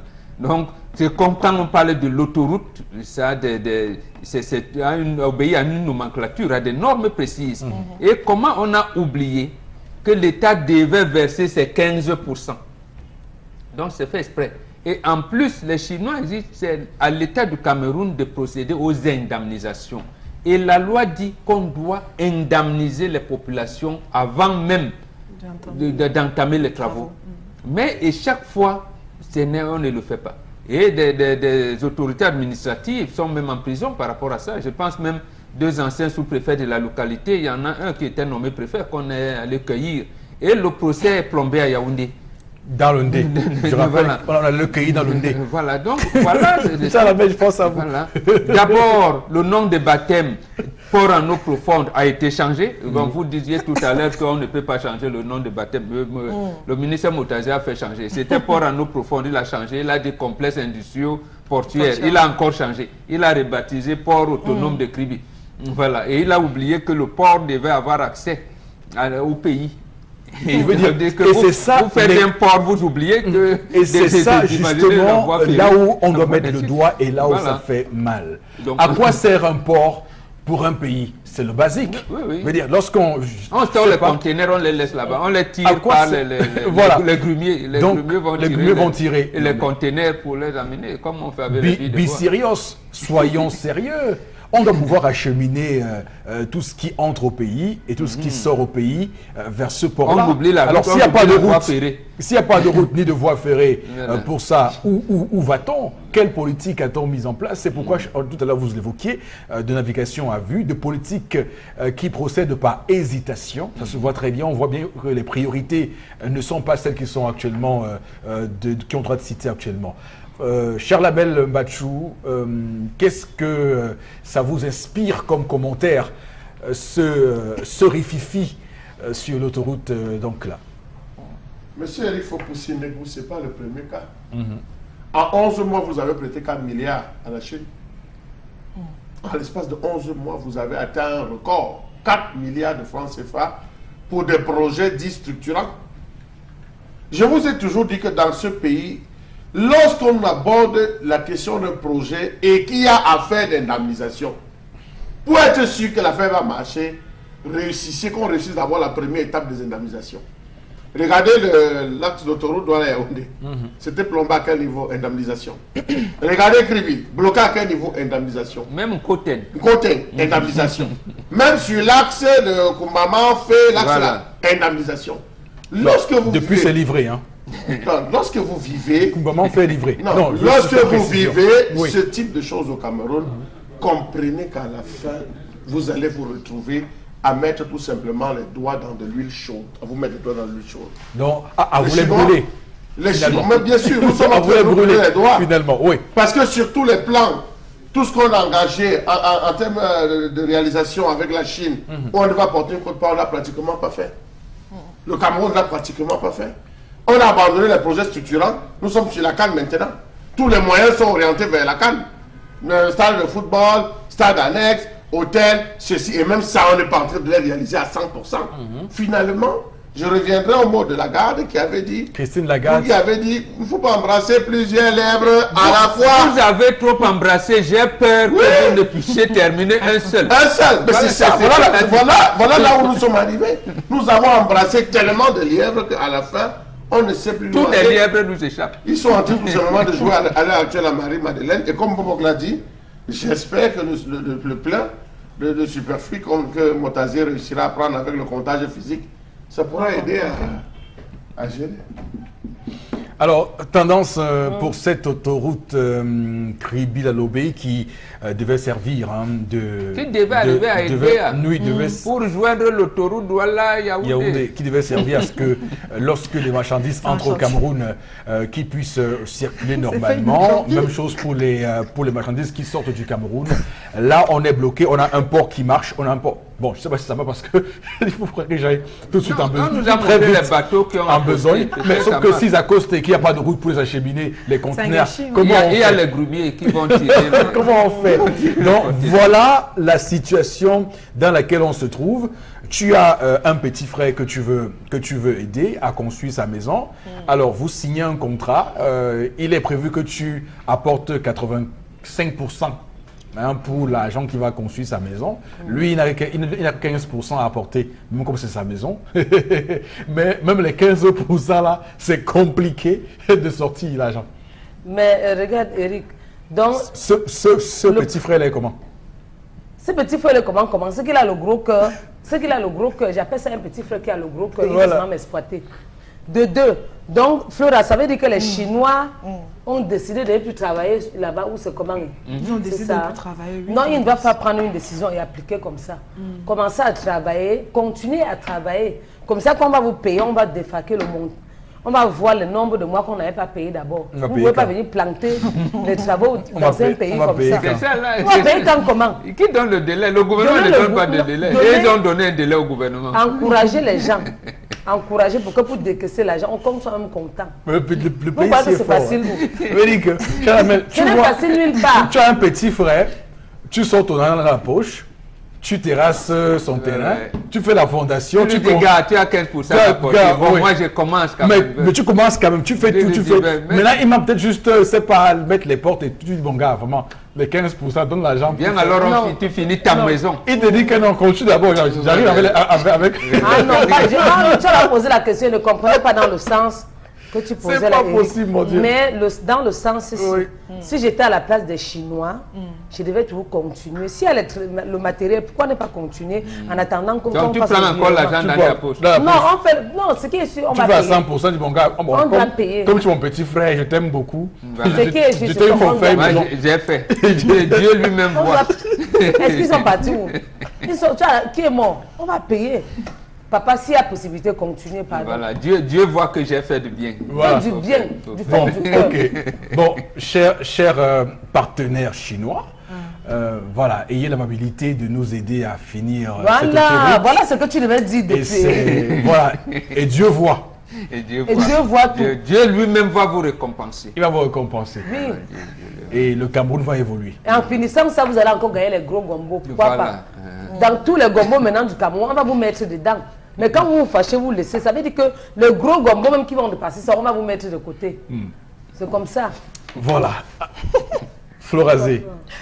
Oui, également une grosse question qui se pose. Hein, parce qu'on a également le même problème avec l'entreprise qui est chargée de collecter les déchets ménagers, qui déjà, justement, est là, parce que réclame, attend la part de l'État. On a aussi la situation avec les Chinois. On se demande si on a une crise financière. Donc, on n'a pas d'argent parce qu'on est également en plein projet. Chalamel l'a dit, on reçoit la canne l'année prochaine. Déjà, les travaux qui piétinent. Qu'est-ce qui se passe? On n'a pas d'argent. Que va-t-on faire? Et il faut également... Ce que vous dites là a une traduction en mots. Vous nous dites que le Cameroun est un État mendiant. C'est pas... non, c'est ce que ça veut dire. Non, bien sûr, vous dites que le Cameroun est un État mendiant. Ça veut dire que même pour les ordures ménagères, il faut mendier. Oui, pour qu'on puisse les ramasser. D'accord. On est vraiment dans un état très très critique. Hein. Oui. Et je crois qu'il faut communiquer autour de la question. Il faut communiquer autour de ses priorités. Parce que, et même au cœur justement de la crise anglophone, c'est-à-dire qu'il y a qu'on dépense à cause justement du déploiement de l'armée. Est-ce que justement c'est ça? Donc on a besoin, il y a des interrogations qui se lèvent et donc on a besoin aussi que l'État à un moment donné, nous donne des bonnes informations, Eric Fopoussi. Et parce que, comme tous les travaux sont donc sont en arrêt, qu'est-ce qu'on fait? C'est l'économie aussi qui est encore plus au rabais. Hein? Et justement, on ne se verra pas en train d'avoir les travaux qui vont se terminer. Et puis que le chef de l'État l'avait dit que l'argent est disponible pour pas mal de tous ces travaux qui étaient justement en arrêt. Il avait dit que l'argent est disponible. Il y a beaucoup d'argent à la caisse autonome d'amortissement, près de 5 milliards de francs CFA. Mais sauf que ces personnes en costard, cravate qui se pavanent partout comme étant des hauts fonctionnaires n'ont pas la petite base qu'on réclame de monter des projets projets, de ficeler des projets qui puissent être être c'est la financés. mauvaise foi. C'est grave, c'est pas la mauvaise foi. Faut le raser, c'est de l'incompétence. Ah, Un moment donné, c'est de l'incompétence. Le directeur de la caisse autonome d'amortissement dit qu'ils ne savent pas monter les projets. Ce n'est pas faux. Ça ne vient pas de faux projets. C'est pas de moi, c'est le directeur de la caisse autonome d'amortissement qui l'a dit. Donc, il y a de l'argent, mais sauf que, vous savez, lorsqu'on arrive à un niveau international, et c'est ça qui est intéressant avec les contrats que nous signons avec des partenaires étrangers, c'est que les gens pensent que le avolo qu'on fait ici entre nous, ça peut se faire au niveau international. Non, au niveau international, les gens vous disent non, il y a des normes, il y a des règles, attention, si vous faites ci, faites ça, on peut vous bloquer ici. Donc c'est ça qui pose problème, et à un moment donné, on va pouvoir réclamer au Cameroun des dirigeants compétents pour que nos choses marchent. C'est ça. Après que vous ayez dit ça, on va à la seconde information, il faut pousser. On parle d'éducation, parce qu'on est carrément au thème du troisième trimestre, et au nord-ouest, on a les responsables de l'éducation pour le nord-ouest du Tonto, qui sommes tous les établissements scolaires à respecter le calendrier officiel en ce qui concerne la rentrée, les départs en vacances de ces élèves. Alors, il décrit aussi la fermeture anticipée de certains établissements scolaires dans la dite région, et ça pose aussi un problème. Les internautes aussi s'interrogent. Ils demandent aux responsables de se conformer au calendrier 2017-2018 fixé par les ministères de tutelle. Et moi, on se rappelle quand même qu'à 3 semaines et 3 jours du délai fixé, les établissements ont déjà fermé les portes, ont demandé aux parents de venir récupérer les enfants, et l'injonction donc aurait déjà mis un thème justement à ces différentes activités. Alors l'administration serait-elle en marge de la réalité, savoir qu'on a déjà, lorsqu'on sait que c'est un climat d'insécurité qui règne dans les deux régions, on a vu des lycées, établissements scolaires soit vandalisés. Par exemple, on a à Bafout, à Mambou, on a eu des lycées attaqués, des assaillants qui ont même agressé physiquement certains responsables des établissements scolaires. Qu'aujourd'hui, on vient avoir une injonction pour demander aux chefs d'établissement scolaire de respecter le calendrier et tout, de ne pas permettre aux enfants de partir. Alors qu'à cause de l'instabilité, les parents, les élèves ont fui de même, et même les professeurs et maîtres et maîtresses sont partis à cause de l'insécurité qui règne de ce côté. Charles Hamel, comment on appelle ça, cette injonction-là? Proximité aérienne avec la réalité sur le terrain? Ce n'est que de la poudre de perlimpempem. Pourquoi je le dis? Lorsque vous parcourez la toile, vous voyez un jeu désormais auquel se livrent nos forces de sécurité. Brûler des villages. Où dit-on, il y a des sécessionnistes. Bon, je rappelle que le ministre délégué à la présidence de la République chargé de la défense a clairement battu en brèche et nié la responsabilité de l'armée dans ce que vous décrivez ce matin. Bon, monsieur, ce que vous décrivez. Nous lisons sur la toile, c'est les réseaux sociaux. Même si en avril, si les réseaux sociaux n'avaient pas transmis la photo, il n'aurait pas diligenté une enquête, parce qu'il avait dit que l'armée ne fait rien de mal. Vraiment, ne faites pas éruption sur moi. Je vous rappelais, ne faites pas éruption sur moi. Non, c'est comme vous remplacez le colonel Badiek. Je dis juste que le ministre Joseph Betty Assomo a fait une déclaration. C'est vrai quand même qu'en avril dernier, le général Melingui, qui a été remplacé, souvenez-vous, au sud-ouest, avait déclaré sur une chaîne nationale que l'armée ne brûlait que les villages où on trouvait des armes stockées. Donc, j'allais arriver à cela, monsieur. Je vous laisse continuer, Charles Hamel. L'adjoint du colonel. Vous ne pouvez pas arriver dans un village, vous le détruisez. En le détruisant, vous prenez sur vous de retirer les téléphones portables pour ceux qui l'ont. Ils sortent avec les mains levées, vous brûlez et vous estimez qu'ils vont aller à l'école avec quel type de sac? Avec quel type de sac? Parce que les katames sont restés dans les Ils sont même terrorisés. C'est à l'école. De deux, il faut dire que beaucoup de populations, même celles où on n'a pas livré, on n'a pas brûlé le village, on n'a pas pu brûler le village, se disent que à tout moment l'armée peut débarquer et considérer que cette zone est une zone sécessionniste, poser des actes. Elle préfère donc aller vivre en brousse. Nous sommes, ne l'oubliez pas, nous sommes déjà rendus à 160 000 réfugiés au Nigeria. Camerounais, des déplacés camerounais. Les chiffres de l'ONU. Oui, les chiffres de l'ONU au niveau du Nigeria. C'est déjà grave. 160 000, c'est toute une région qui est vidée. C'est toute une zone qui est pratiquement vidée. C'est une Vous déportation. voulez aller chercher, vous allez chercher quand l'élève à l'école. Quelles sont les méthodes qui sont placées? On a vu des enfants se faire blesser parce qu'ils allaient à l'école, ils avaient abordé la tenue. Moi j'ai des cousins là-bas au niveau de Bamenda qui, pour aller à l'école, étaient obligés de sortir en civil. Ils sortaient de la maison en civil, ils arrivaient à l'école avant de s'habiller, de mettre la tenue parce qu'ils ne pouvaient pas traverser la ville avec la tenue, monsieur Eric Fopoussi-Negou. D'accord. Donc il ne faut pas qu'on dise que l'État dise une chose et on dit le contraire. Nous avons le délégué des enseignements, le délégué des affaires sociales qu'on recherche jusqu'aujourd'hui. Nous avons Namata, Diteng, Marcel, le sous-préfet de Batibo qu'on n'a toujours pas retrouvé. Tout ça, ça joue sur les gens. Ça joue psychologiquement. Les gens ont aussi peur. Hein. Oui, la psychose. Dans la hantise, parce que pris entre deux feux.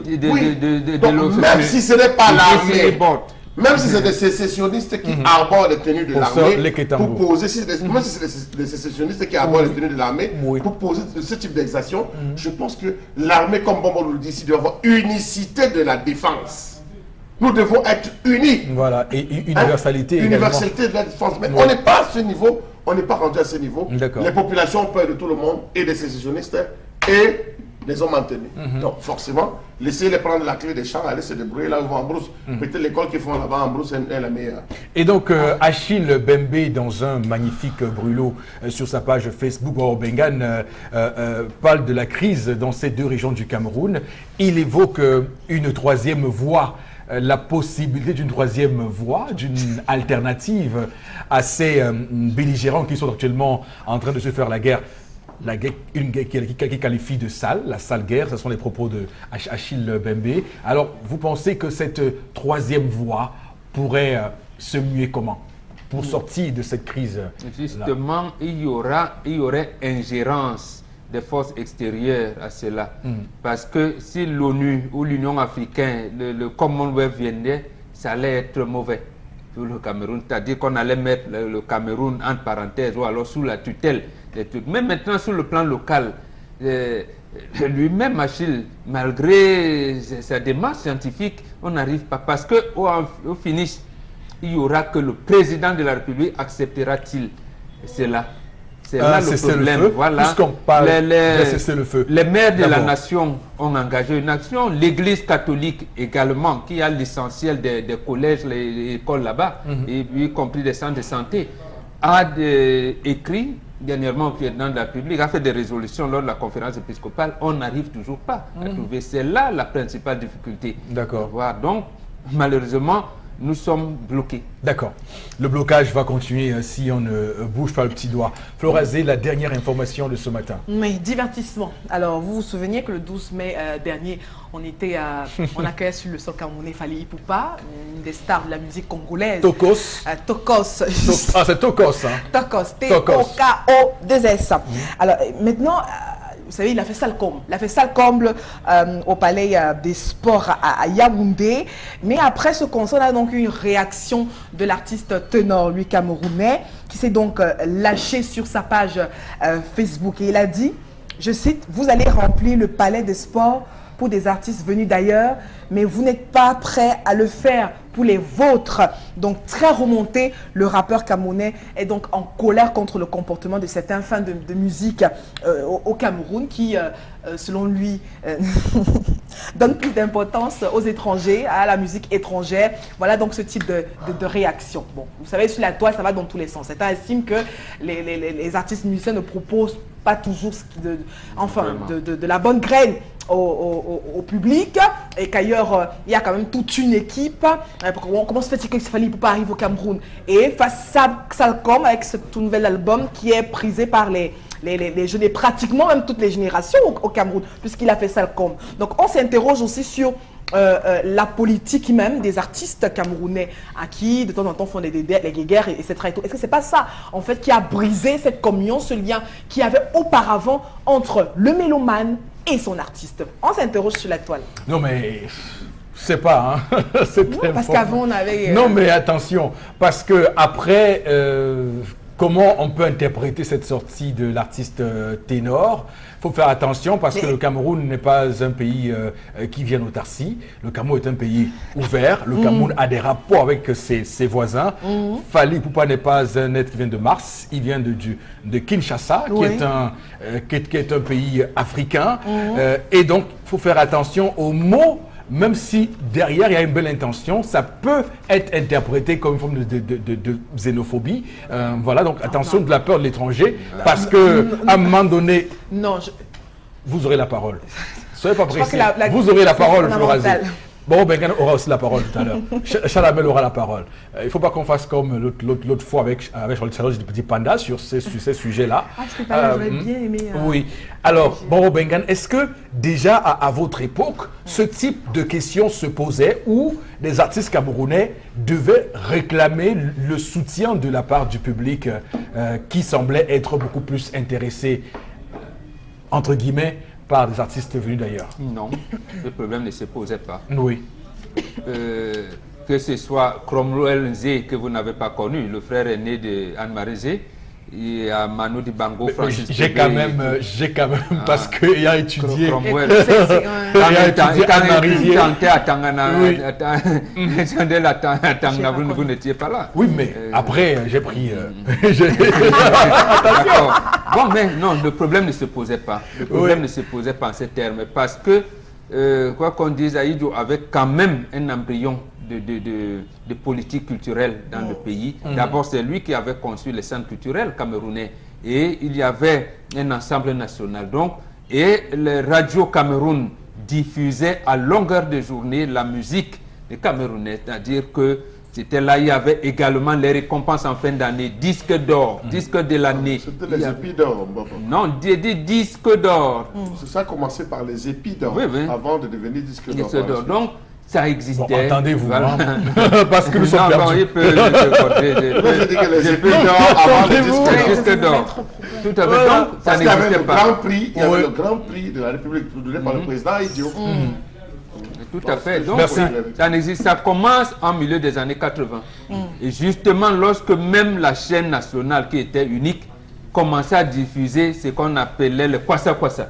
Et c'est là où les Bendeka, les Ekambi Brillants commençaient à dire, mais attendez, nous on est là, comment vous ne faites que diffuser des choses? D'accord. Mais même les entreprises locales commençaient à inviter les autres. Oh, mais bon, est-ce que ça me permet d'ailleurs de rentrer dans cette période du Cameroun, vous parlez des années 70-80. Pensez-vous qu'un Claude François allait pour là au Cameroun annoncer un concert justement, il était accueilli par les artistes. Oui. Tout ce qui venait était accueilli par les artistes camerounais. Mais quand même, ils avaient du vent en poupe. Un Claude François avait quand même du vent en poupe à l'époque. Mais absolument. Absolument. Mais quand ils trouvaient également les musiciens camerounais qui étaient connus. Parce que sur place, on faisait les promotions. Et même à l'époque, les entreprises qui étaient installées au Cameroun, qui invitaient les artistes étrangers, faisaient d'abord des concerts pour les artistes nationaux. Vous voyez, nos entreprises aujourd'hui, ils connaissent bien comment on l'appelle, les locaux, voilà, et tout, les petits pays et autres, mais ils ne les invitent pas. Mais est-ce que cela n'est pas aussi dû à la transformation du tissu économique du Cameroun qui est désormais détenu par des multinationales qui peut-être n'ont pas intérêt à soutenir la culture locale? Justement, beaucoup de multinationales sont dirigées par les étrangers, Ghanéens, Gambiens, Sud-Africains et tout justement, et ils s'abreuvent là-bas de musique qu'ils imposent aux cadres camerounais qui sont dans les mêmes multinationales, en leur disant oui, nous on va inviter tel, c'est voilà le et même des cadres camerounais qui y sont ont souvent fait des études à l'étranger. Ils agissent, les cadres qui me le permettent, ils agissent exactement comme ceux qui nous gouvernent. Donc c'est-à-dire qu'ils sont colonisés par leurs patrons. Et ils évitent, ils ont même honte de leur culture, alors qu'ils en ont. Mais ils vont vous dire Manu Dibango, mais combien ont invité Manu Dibango? Même quand Manu Dibango était PCA de la CMC. Tu n'as pas vu ces entreprises multinationales parce que c'est quand même Manu. Ils ne l'ont pas fait. Chalamel, est-ce que ce que l'artiste... Moi, je le soutiens. Est-ce que ce que l'artiste ténor dit ne nous amène pas, nous, à nous interroger sur notre tissu économique et à ce que les entreprises camerounaises puissent être favorisées par le gouvernement et qu'il y ait l'incitation qu'il faut pour que nos entreprises puissent monter face aux mastodontes multinationales? Monsieur Eric Fopoussi, je rentre un peu dans les explications tout à l'heure de Bobo pour dire, lorsque les Togi, Toto Guillaume, Destopelaire, Bendeka, Pierre Didi Tchakounte, Jean Bikoko jouaient, ils jouaient en mettant l'artiste au-dessus du peuple. Ils étaient des artistes au-dessus du peuple.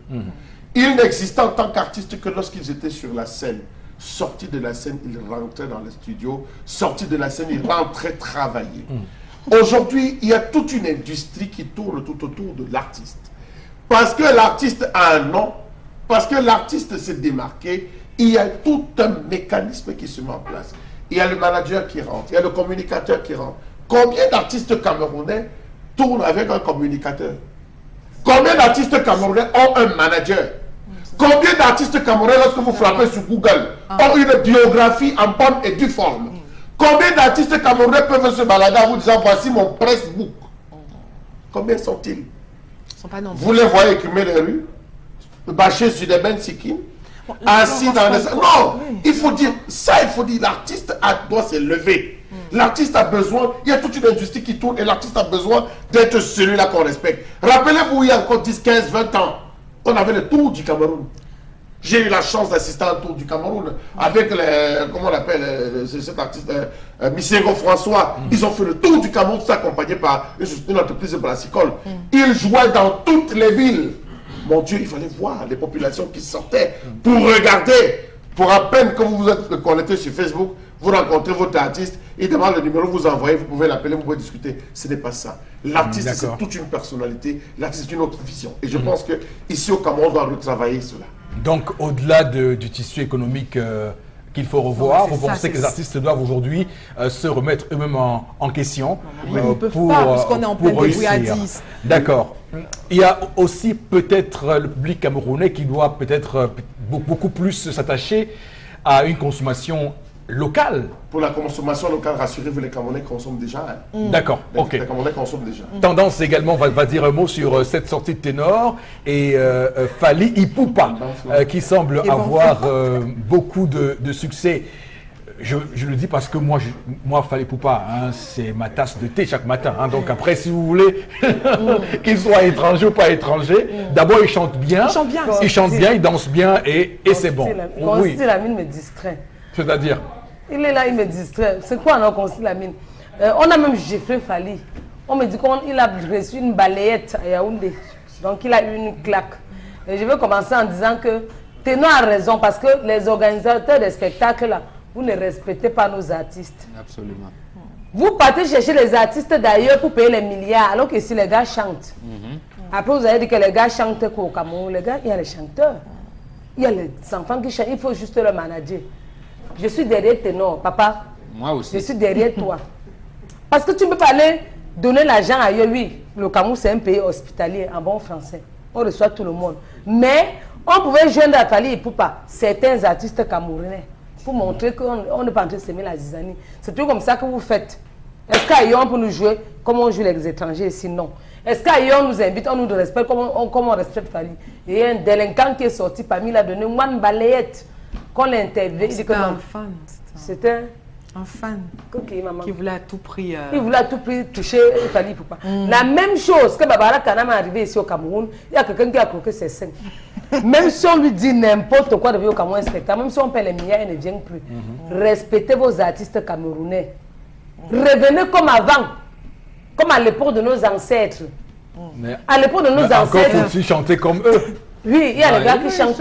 Oui, il y a les gars qui chantent. Non, on les compte au bout. Il y a les chanteurs. Moi, je peux vous dire que Caresse Fotso, par exemple, est une Maman Guéa, par exemple. Est une excellente Maman Guéa chante. Non, ça c'est une époque d'avant, je dis. Bendeka, les jeunes de maintenant, je ne sais pas des jeunes de maintenant. Si vous voulez qu'on accorde le même traitement qu'on accordait au Bendeka et Manguéa, mettez-vous à ce niveau-là. On est dans une misère de production. C'est cet environnement qu'il faut mettre en place. Ils chantent. D'abord, même vous payez combien aux artistes camerounais? Moi, je veux les voir. Hein. Quelqu'un, un organisateur de spectacle, voici Ténor. Parce que il chante bien. Bon. Un organisateur de spectacle t'invite au Cameroun. Copo ne chante pas. A-t-on fait la promotion de Copo? Il ne peut pas te donner 100 000 francs comme le cachet. Quand il tue trop, il t'appelle, il dit que ouais, gars, j'ai 25 000 francs pour toi. Gars, donne-moi un coup de main.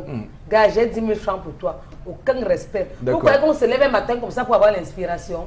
Chanter pour voir, on voit. Je veux dire une chose. Donc, pourquoi Caresse Photo, Saudi Panda, elles n'ont pas ce type de traitement? Parce que quand elles vont n'importe où, elles font sale comble. Ouais. Parce qu'elles chantent, parce qu'elles font la vraie musique. Que les gens cessent de se comparer. Parce qu'elles ont un minimum d'encadrement. Et Chalamel l'a dit. Non, mais on est dans la débrouillardise au Cameroun. Ce ne sont pas des coquilles vides quand même. Non, ceux qui ont un minimum d'encadrement émergent. C'est ça? Émerge, même Longuel a été encadré par une entreprise brassicole. Vous commencez, on vous dit et on vous encadre, on vous propulse. Ok, merci beaucoup. C'est terminé. Le temps, 30 secondes, Chalamel, allez, soyez avec moi, Chalamel. Non, ce que Chalamel a dit est très fondamental. Moi, je n'en veux pas au public camerounais. Je dis à Ténor, parce que vous avez un artiste comme Fally Ipupa. C'est son encadrement, c'est je vais dire son équipe manager. On porte l'artiste. Ça veut dire que nos artistes chantent bien, ça ne suffit pas. Vous chantez la plus belle voix du monde, ça ne suffit pas. Il faut un encadrement technique autour de vous. L'artiste, votre mélomane vous voit comme un dieu, comme Chalamel l'a dit. Et ainsi, vous faites ça camp. Ok, d'accord. Ténor n'a qu'à s'en prendre donc à lui-même et à ce qu'il produise au Cameroun. Madame, Monsieur, on va marquer une courte pause pour retrouver et basculer au plateau B, retrouver Consti Lamine qui va nous parler ce matin des magasins 1001 tapis et donc une spéciale promotion à l'occasion de la fête des mères à ce magasin-là. Donc, Consti Lamine, bonjour et bienvenue. Oui, bonjour Eric, bonjour à nos nombreux téléspectateurs et surtout bonjour à tous les clients et clientes du concept Salaka. Alors ce matin, je viens bien sûr dans cette émission et à travers l'espace Salaka pour vous permettre, chers téléspectateurs, de vivre 2 semaines de promotion. Oui, c'est 2 semaines de promotion et c'est à l'occasion de la fête des mères. Raison pour laquelle toutes les mères qui vont acheter ce matin un laptop auront bien sûr l'occasion de recevoir ce magnifique pagne fête des mères accompagné bien sûr des frais de couture. Oui, c'est une grande première dans le monde entier. Dès qu'une mère va commander ou acheter un laptop dans cette émission, il aura l'occasion de recevoir directement un pagne spécial fête des mères accompagné bien sûr des frais de couture. C'est dit par Consti Lamine et ce sera respecté du côté bien sûr du magasin 1001 tapis. Ce n'est pas tout et bien sûr à l'occasion de la fête des mères pendant 2 semaines, tous les clients qui vont appeler dès à présent auront bien sûr l'occasion de recevoir des réductions exceptionnelles. Je rappelle, les premiers clients à appeler, les premiers clients à passer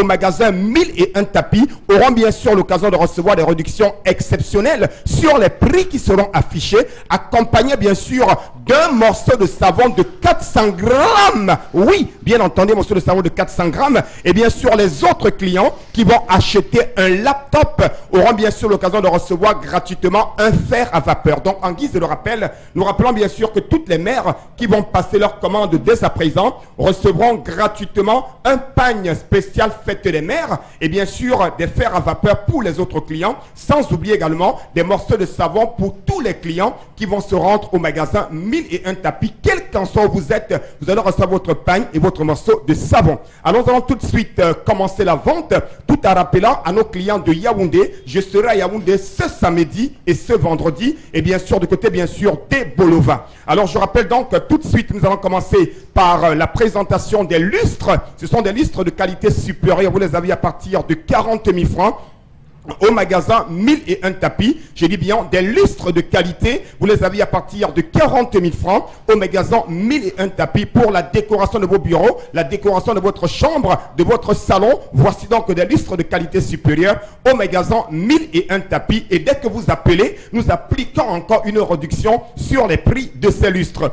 À côté bien sûr des lustres, on a bien entendu la grande nouveauté et c'est pendant 2 semaines. Oui, je dis bien pendant 2 semaines, vous aurez des tapis de qualité supérieure. Oui, je dis bien, les numéros vont bien s'afficher à l'écran. Des tapis de qualité supérieure, 1,60 sur 2,25. Vous les avez à 19 000 francs. C'est des grands tapis, c'est des tapis Nyanga, c'est des tapis stylés. Et dès que vous appelez à l'instant, tchac, on applique encore une réduction sur ces tapis qui sont vendus à 19 000 francs. À côté, bien sûr, des tapis, on a bien entendu la grande exclusivité mondiale et interplanétaire. Ce sont les robots mixeurs de bol. C'est un bol à sec, un bol à eau. Dès que vous commandez dès à présent, quel qu'en soit où vous êtes, nous allons encore appliquer une réduction sur le prix de 15 000 francs et vous allez recevoir un morceau de savon de 400 grammes à l'occasion de la fête des mères au magasin 1001 tapis. C'est des robots mixeurs de qualité et je rappelle qu'à Salaka, on ne dépend pas, on remplace. Oui, on ne dépend jamais à Salaka, mais on remplace. Ça se passe au magasin 1001 tapis et nulle part ailleurs. Voici bien entendu le fer à vapeur. Pour dire tout simplement, ne demandez plus, virgule, les fers à vapeur, virgule, aux voisins, point virgule, parce qu'ils vont vous insulter. Fer à vapeur à 6 500 francs, accompagné bien sûr d'un morceau de savon de 400 grammes qu'on vous donne gratuitement. Je dis bien des grands fers à vapeur à 6 500 francs, c'est du jamais vu. Des bouilloires pour bouillir de l'eau à 7 500 francs. Une bouilloire achetée vous donne droit à 1 kg de sucre. Bien entendu, ça c'est très important pour le petit déjeuner, pour le café.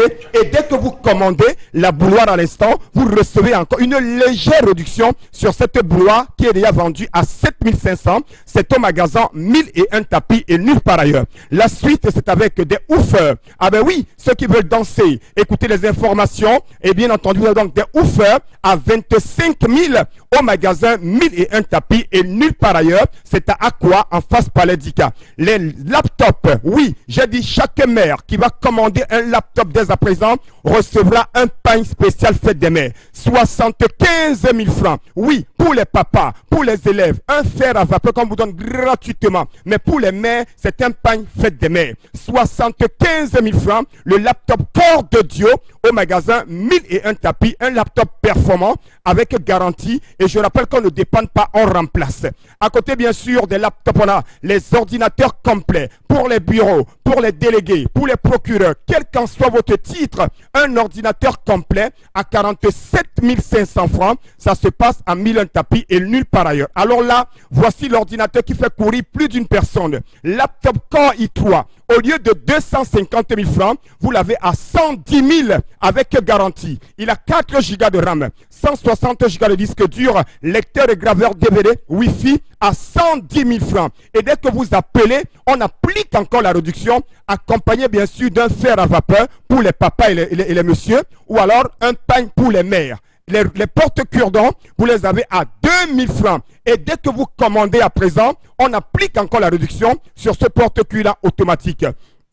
Les régulateurs de tension, vous les avez à partir de 16 000 francs. Ça se passe au magasin 1001 tapis. Je rappelle que nous sommes situés en plein cœur d'Aqua, en face Palais d'Ika. La promotion, c'est 2 semaines. Oui, vous avez 2 semaines pour acheter tous ces articles-là à l'occasion de la fête des mères. N'oubliez pas, s'il vous plaît, les pains spéciales fête des mères pour toutes les mères qui vont commander dès à présent. Ceux qui n'ont pas d'argent, on accepte les avances petit à petit. Oui, on peut commander dès à présent et retirer après la promotion. Je rappelle, faire à vapeur à 6 500, au prix 15 000. Merci beaucoup, l'émission se poursuit, madame, messieurs, avec dans un court instant, interpellation de ce matin.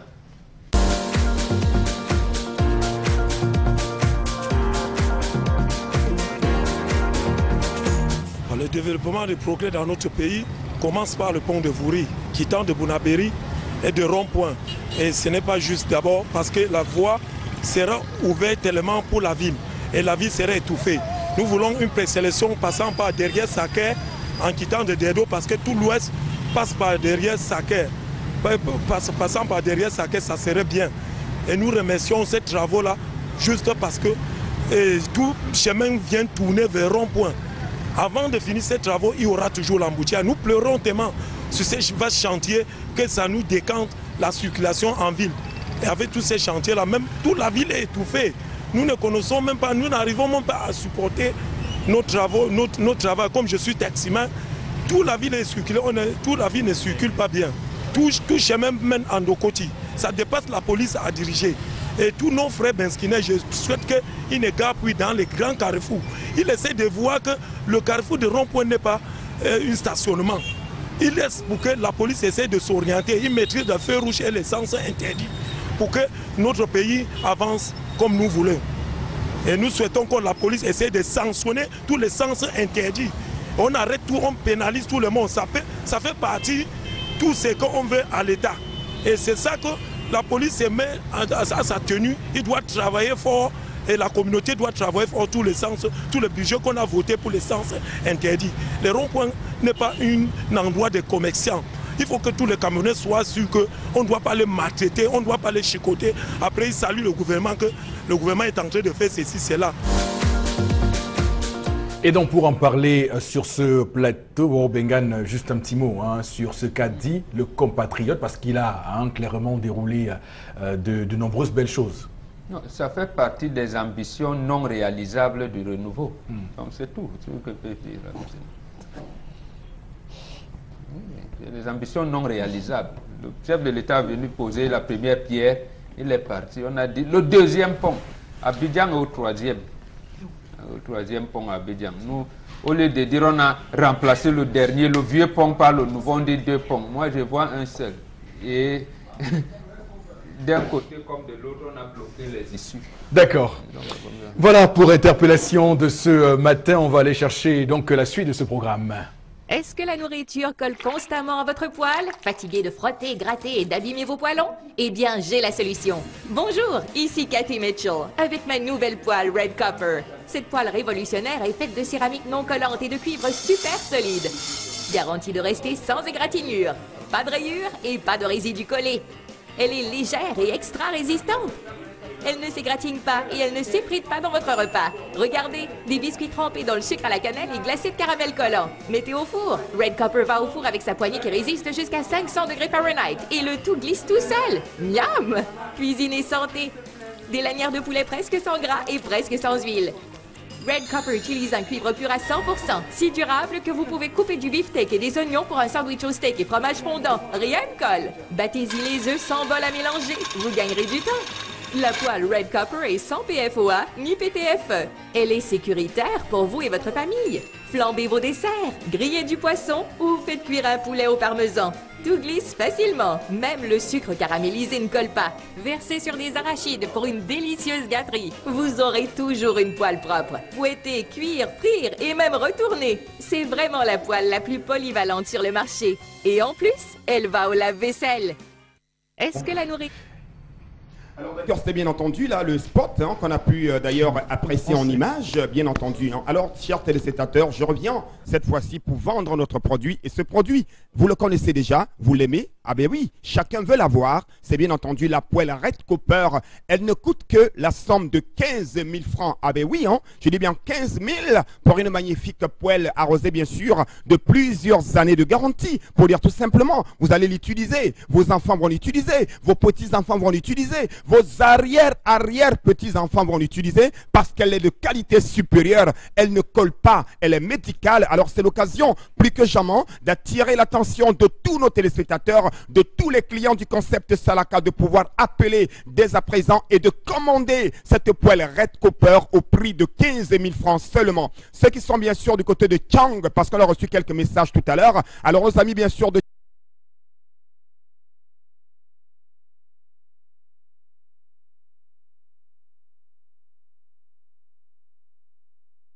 dépend où vous êtes. Et nos amis, bien sûr, de Yaoundé, des Bolova, je vous donne rendez-vous ce week-end à partir de vendredi, cela jusqu'au 22 mai, du côté, bien sûr, de Yaoundé et des Bolova, pour permettre à tous les clients de ce côté-là d'acheter les articles du concept Salaka, c'est-à-dire quant aux villes du Septentrion et hors du Cameroun. Ne vous inquiétez surtout pas, passez tout simplement la commande en appelant soit au numéro de téléphone de Red Copper, soit au numéro de téléphone du concept Salaka. Question d'acheter cette magnifique poêle au prix de 15 000 francs, la poêle de qualité supérieure.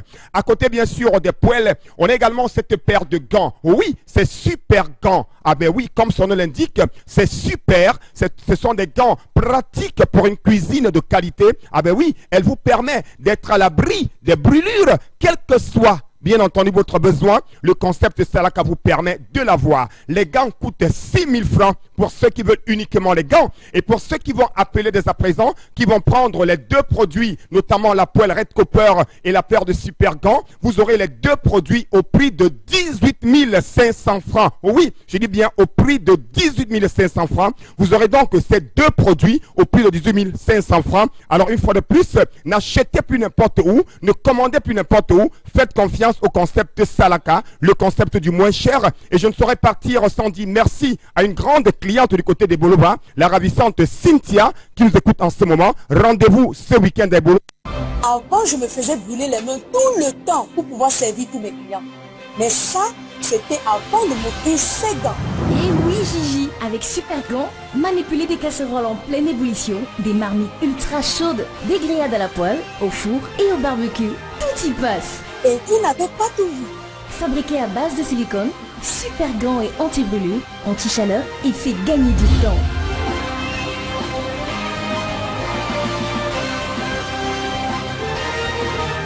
Avec Super Gants, vous allez aimer cuisiner.